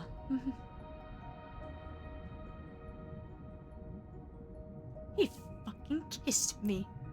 JJ, get your man! He kissed me! As we head deeper into the blue hole, the undercurrents become more and more intricate. The light has disappeared. In Raphael's palm, a small flame materializes. It casts a gentle glow, while fish playfully swim around it. We're close to the entrance. A force surges through the water. My heartbeat quickens as I soon find myself tightly gripping Raphael's hand. Are you scared? I shake my head. I try to peer into the depths of the darkness with the help of Raphael's firelight. However, I can't find the source of that mysterious force. Good news, our target is probably in the same place. And the bad news? My diving knowledge is limited. The deeper we go, the stronger the undercurrent gets. How deep do you think we need to be? After we follow the surging tide and pass through a crevice, we'll reach a hidden fjord. The undercurrent in the crevice will be even more chaotic. Make sure to hold on to me tightly when the time comes. Suddenly, the undercurrent becomes stronger. It propels me forward wildly. Looks like that video of that guy saying, "Hello, how are you? I'm under the water." Ooh, a coral reef. When we come to a stop, we find ourselves in the deeper part of the sea. Its serene darkness, a gentle light emanates below. It grows brighter, only to dim. It's reminiscent of an aging heart's unhurried rhythm. This is the island's cornerstone. It once bore the weight of Lemuria's past and future. We slowly descend to the source of the light. Eventually, soft yet firm ground touches my feet. The flumua, I don't care. The flum. I'm gonna call it the flum. The flum approaches Raphael's flames. It's vanishing at his feet, and the fire disappears. The faint light fades, only to flare up again.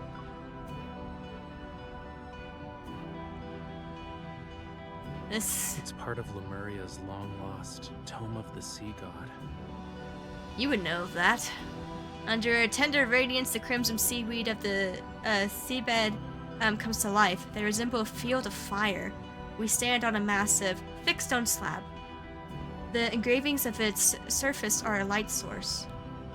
Those glowing marks look like symbols. Legend says that the Tome of the Sea God contains prophecies about Lemuria's future. But this part speaks of oblivion, not the future. Are you referring to how the world forgot about Lemuria's history? It's not just that. There's also power. Those who borrowed power from the sea, but traded in the end. They mistook the sea's tolerance for submission, and forgot about its cruelty. But I remember, and I will reclaim this forgotten power. Looks like that's where I come in, huh? What do you need me to do?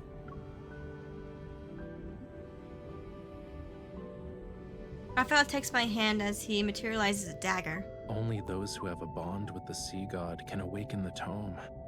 I did in my past life. I need you to bear with me for a moment. Okay. The dagger grazes my fingertips. A drop of my blood is quickly sealed in a tiny bubble that falls onto the vibrant red seaweed. The distant roar of the tsunami echoes in my mind, accompanied by immense power, glowing symbols swirling and materializing. They pierce my body and ascend. Fragmented images are bathed in golden glow, and childlike voices break through the haze. They flood my mind. You awakens me. Whose memory is this? Hey, are you listening? I know that's gotta be Raphael from I'm way in the not stranded. past. It's the waves. They're just too strong. Where I come from, if you say you like someone's scales, that means you like them. You humans are bold. We've only known each other for a day, and you're already thinking about our next meeting. Okay, this is a little sad. Remember, we'll see each other again at this spot next year. This bond means you'll definitely come back to me. I'll always wait for you. Aww. And I too. Free sushi. Oh my god. That's sad.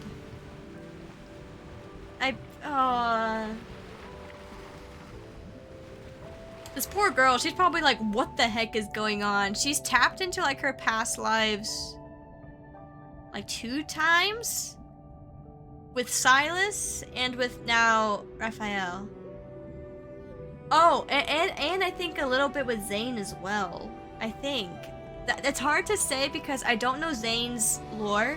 I know a little bit of Raphael, so that's how I understand this. Silas and Xavier, I know their lore pretty well and stuff, so... yeah. That's insane, man. This is a pretty view, by the way. I do like this. The wave seeps away these fragmented memories. The cold breeze tinged with the scent of seaweed caresses my face, and I struggle to open my eyes. Raphael? Golden symbols pulsate with immense power. They surge into Raphael's body. With his eyes tightly shut and his face pale, he collapses into my arms. Oh no, Raphael, you alright? The flump swims past me, its tail leaving behind a trail of bubbles. My gaze follows it to the crevice found in the fjord's cliff. As a shield of golden light blocks the turbulent seawater around us, I tightly hold onto Raphael and swim towards the crevice. What happened to Raph? Why'd he pass out?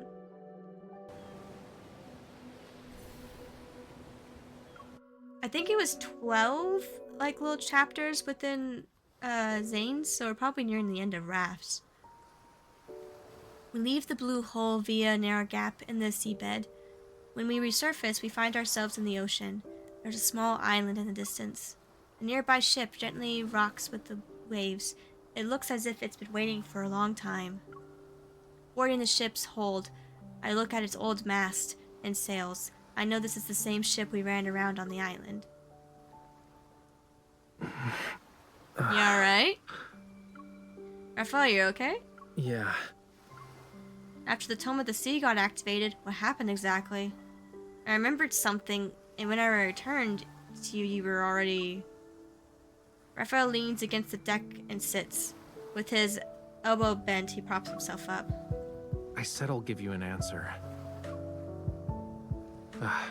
Give me like a minute to...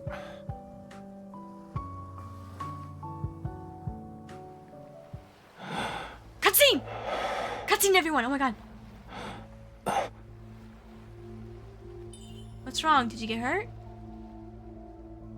Show concern. No. Oh. Oh. Oh. Oh. Scales. Oh. Whoa, whoa, whoa, whoa, whoa. This couldn't be considered gentle. This isn't good. This isn't good. This isn't good. Hi, Potato. This is not good. Oh no. It's getting... Stay back. Hey, what's going on? I remember this. I know this. Hi, Sea God. Hi there, Sea God. Hi there, Sea God. That's... Hey. Hi, Sea God. Whoa, whoa, whoa, whoa, whoa. Good sir. Good sir. Good sir. A follower? Or just a lowly sacrifice? You don't even recognize me anymore? Hey, hey, hey, hey. I'm from your past life. You must know me. I'm from your past life. Come on. Death. When the storm surges from the deep sea.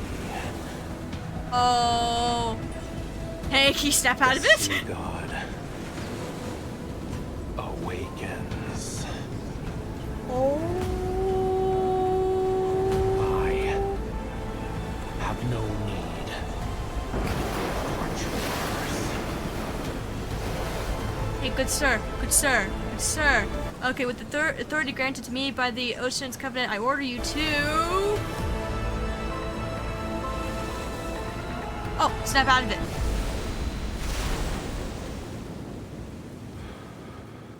He had...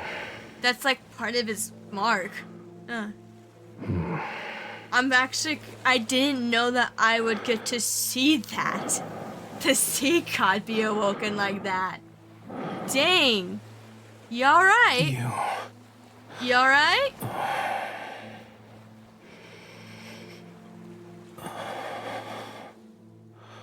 You okay? Take a breather.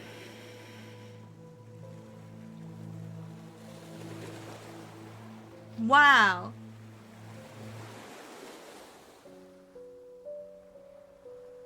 You alright?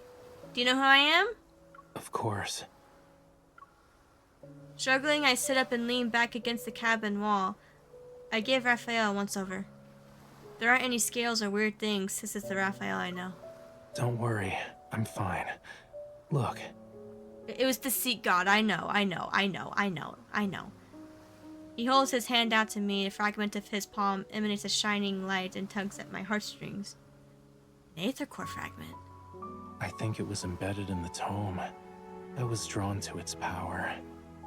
It seems like we both received a gift from the tome of the sea god. But there's always a price to pay for something like that. The waves leap gently across the hull of the occasionally splashed us. I wipe the seawater off of my face and look at the murky ocean.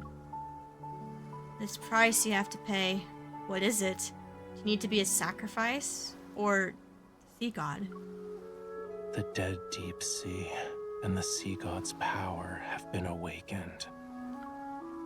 And since I accepted its power, I must answer its call. Even if certain futures have a predetermined end, I can't refuse. Wow. Who's shooting fireworks out there? What the hell? It's the 11th! It's not the 4th anymore!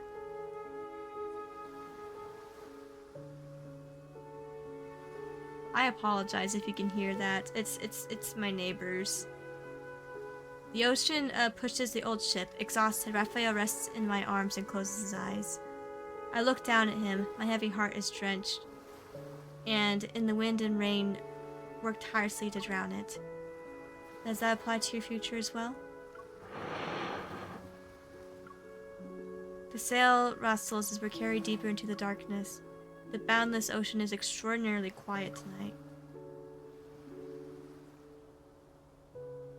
Wow. I didn't know I would get to see that.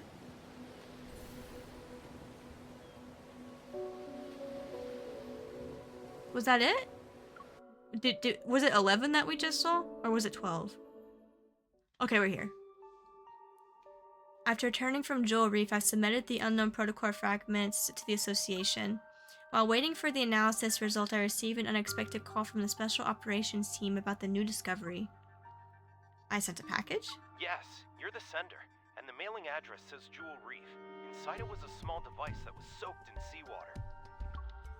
The photo I get reveals a drenched, palm-sized metal disc. After analyzing the trace elements in the seawater it contained, we saw that they were a perfect match with the ones found in Jewel Reef's blue hole. And upon further examination, we noticed there was a radio frequency chip capable of attuning to metaflux fluctuations. It can forcibly induce energy fluctuations? I have a feeling the instance from that day wasn't a coincidence. The technology behind this is highly intricate, and currently, only ever, the leading authority in protocore energy technology has managed to achieve it. Ever again. However, it still has some limitations. For example, it can't be remotely activated, so... The person who activated it must have been at the banquet. While I can't acquire the guest list through the Association's intelligence network, I still choose to visit White Sand Bay. He's the only one who can send this item that was salvaged from the sea. He even used my name when handing it over to the Association.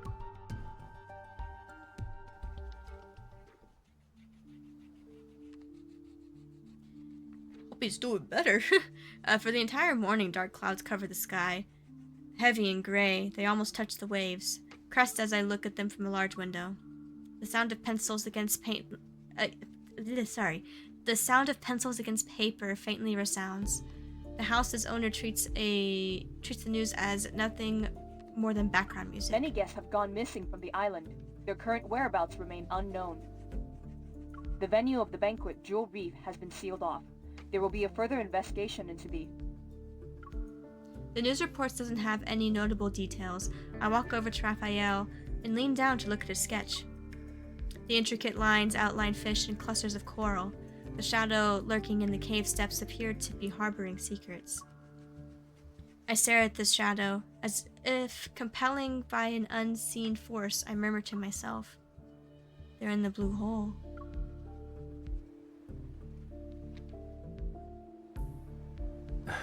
It's possible. My words don't form a coherent sentence, yet Raphael understands and responds with a nonchalant chuckle.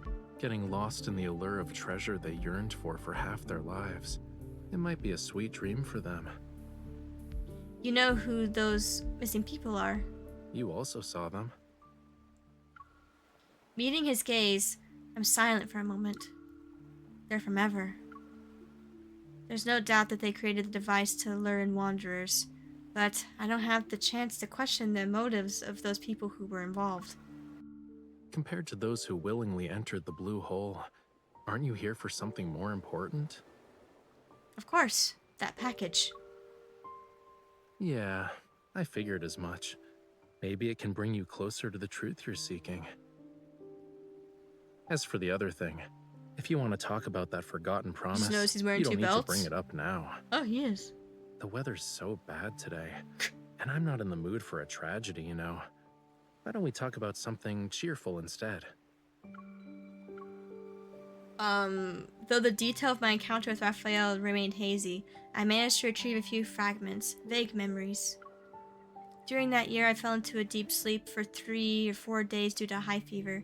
When I woke up, I lost a lot of memories, and my meeting with Raphael happened to occur before I got sick.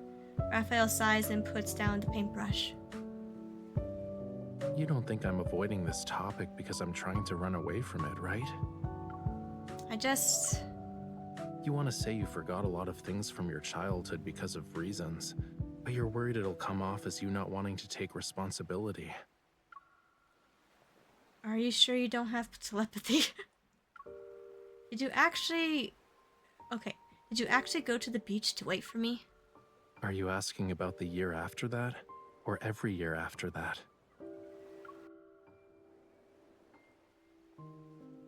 Oh my god.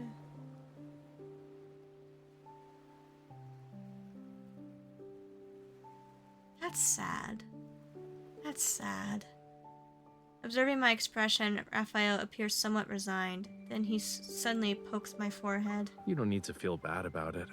I'm not dumb enough to actually wait for you every year, you know. Okay. But I did think about how to settle the score with you. Raphael stands up and gently pushes me into a chair. He places my hand on his chest in a half-jokingly, half-serious manner. The power within the Tome of the Sea God will protect everything that belongs to the sea. This includes our bond. If you can't let it go, why not just order me now not to hold a grudge over what happened back then? Looking into his eyes, I realize he's sincerely asking me to do it. It shouldn't be used like that. While I don't fully understand it yet, I'm pretty sure our bond shouldn't be used like that. You said that it would definitely come back to you, and you always wait for me. Does our promise still mean something to you then? Oh. According to the weather forecast, there will be a storm today. Everyone's been advised not to leave home unless it's absolutely necessary. But you came here. Because I know you're waiting for me. Raphael breaks into a smile and takes my hand into his palm. The heavy downpour descends, carrying with it a majestic force that seeks to wash away all remnants of the past. The surging waves crash against the shore. Sea spray soars as if it was a fierce battle between the sky and the ocean. And in the end, rainwater and seawater will find their way back to each other. They'll return to how they were before they parted ways.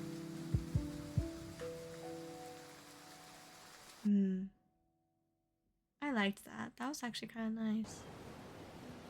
And then they played some Monopoly. Okay, so what we have like next is Xavier's Voyage of the Outcast, which I would love to do right now. I want to do it. But it's already midnight, so I feel like I should go on ahead and get into VR and then start to do some visual ASMR. Let me close out of Love in Deep Space. I will go to my BRB screen. I'll try and be as quick as I possibly can, because again, it takes some time to get into VR. But whenever I'm back, then we'll change the category and everything. So I will be back.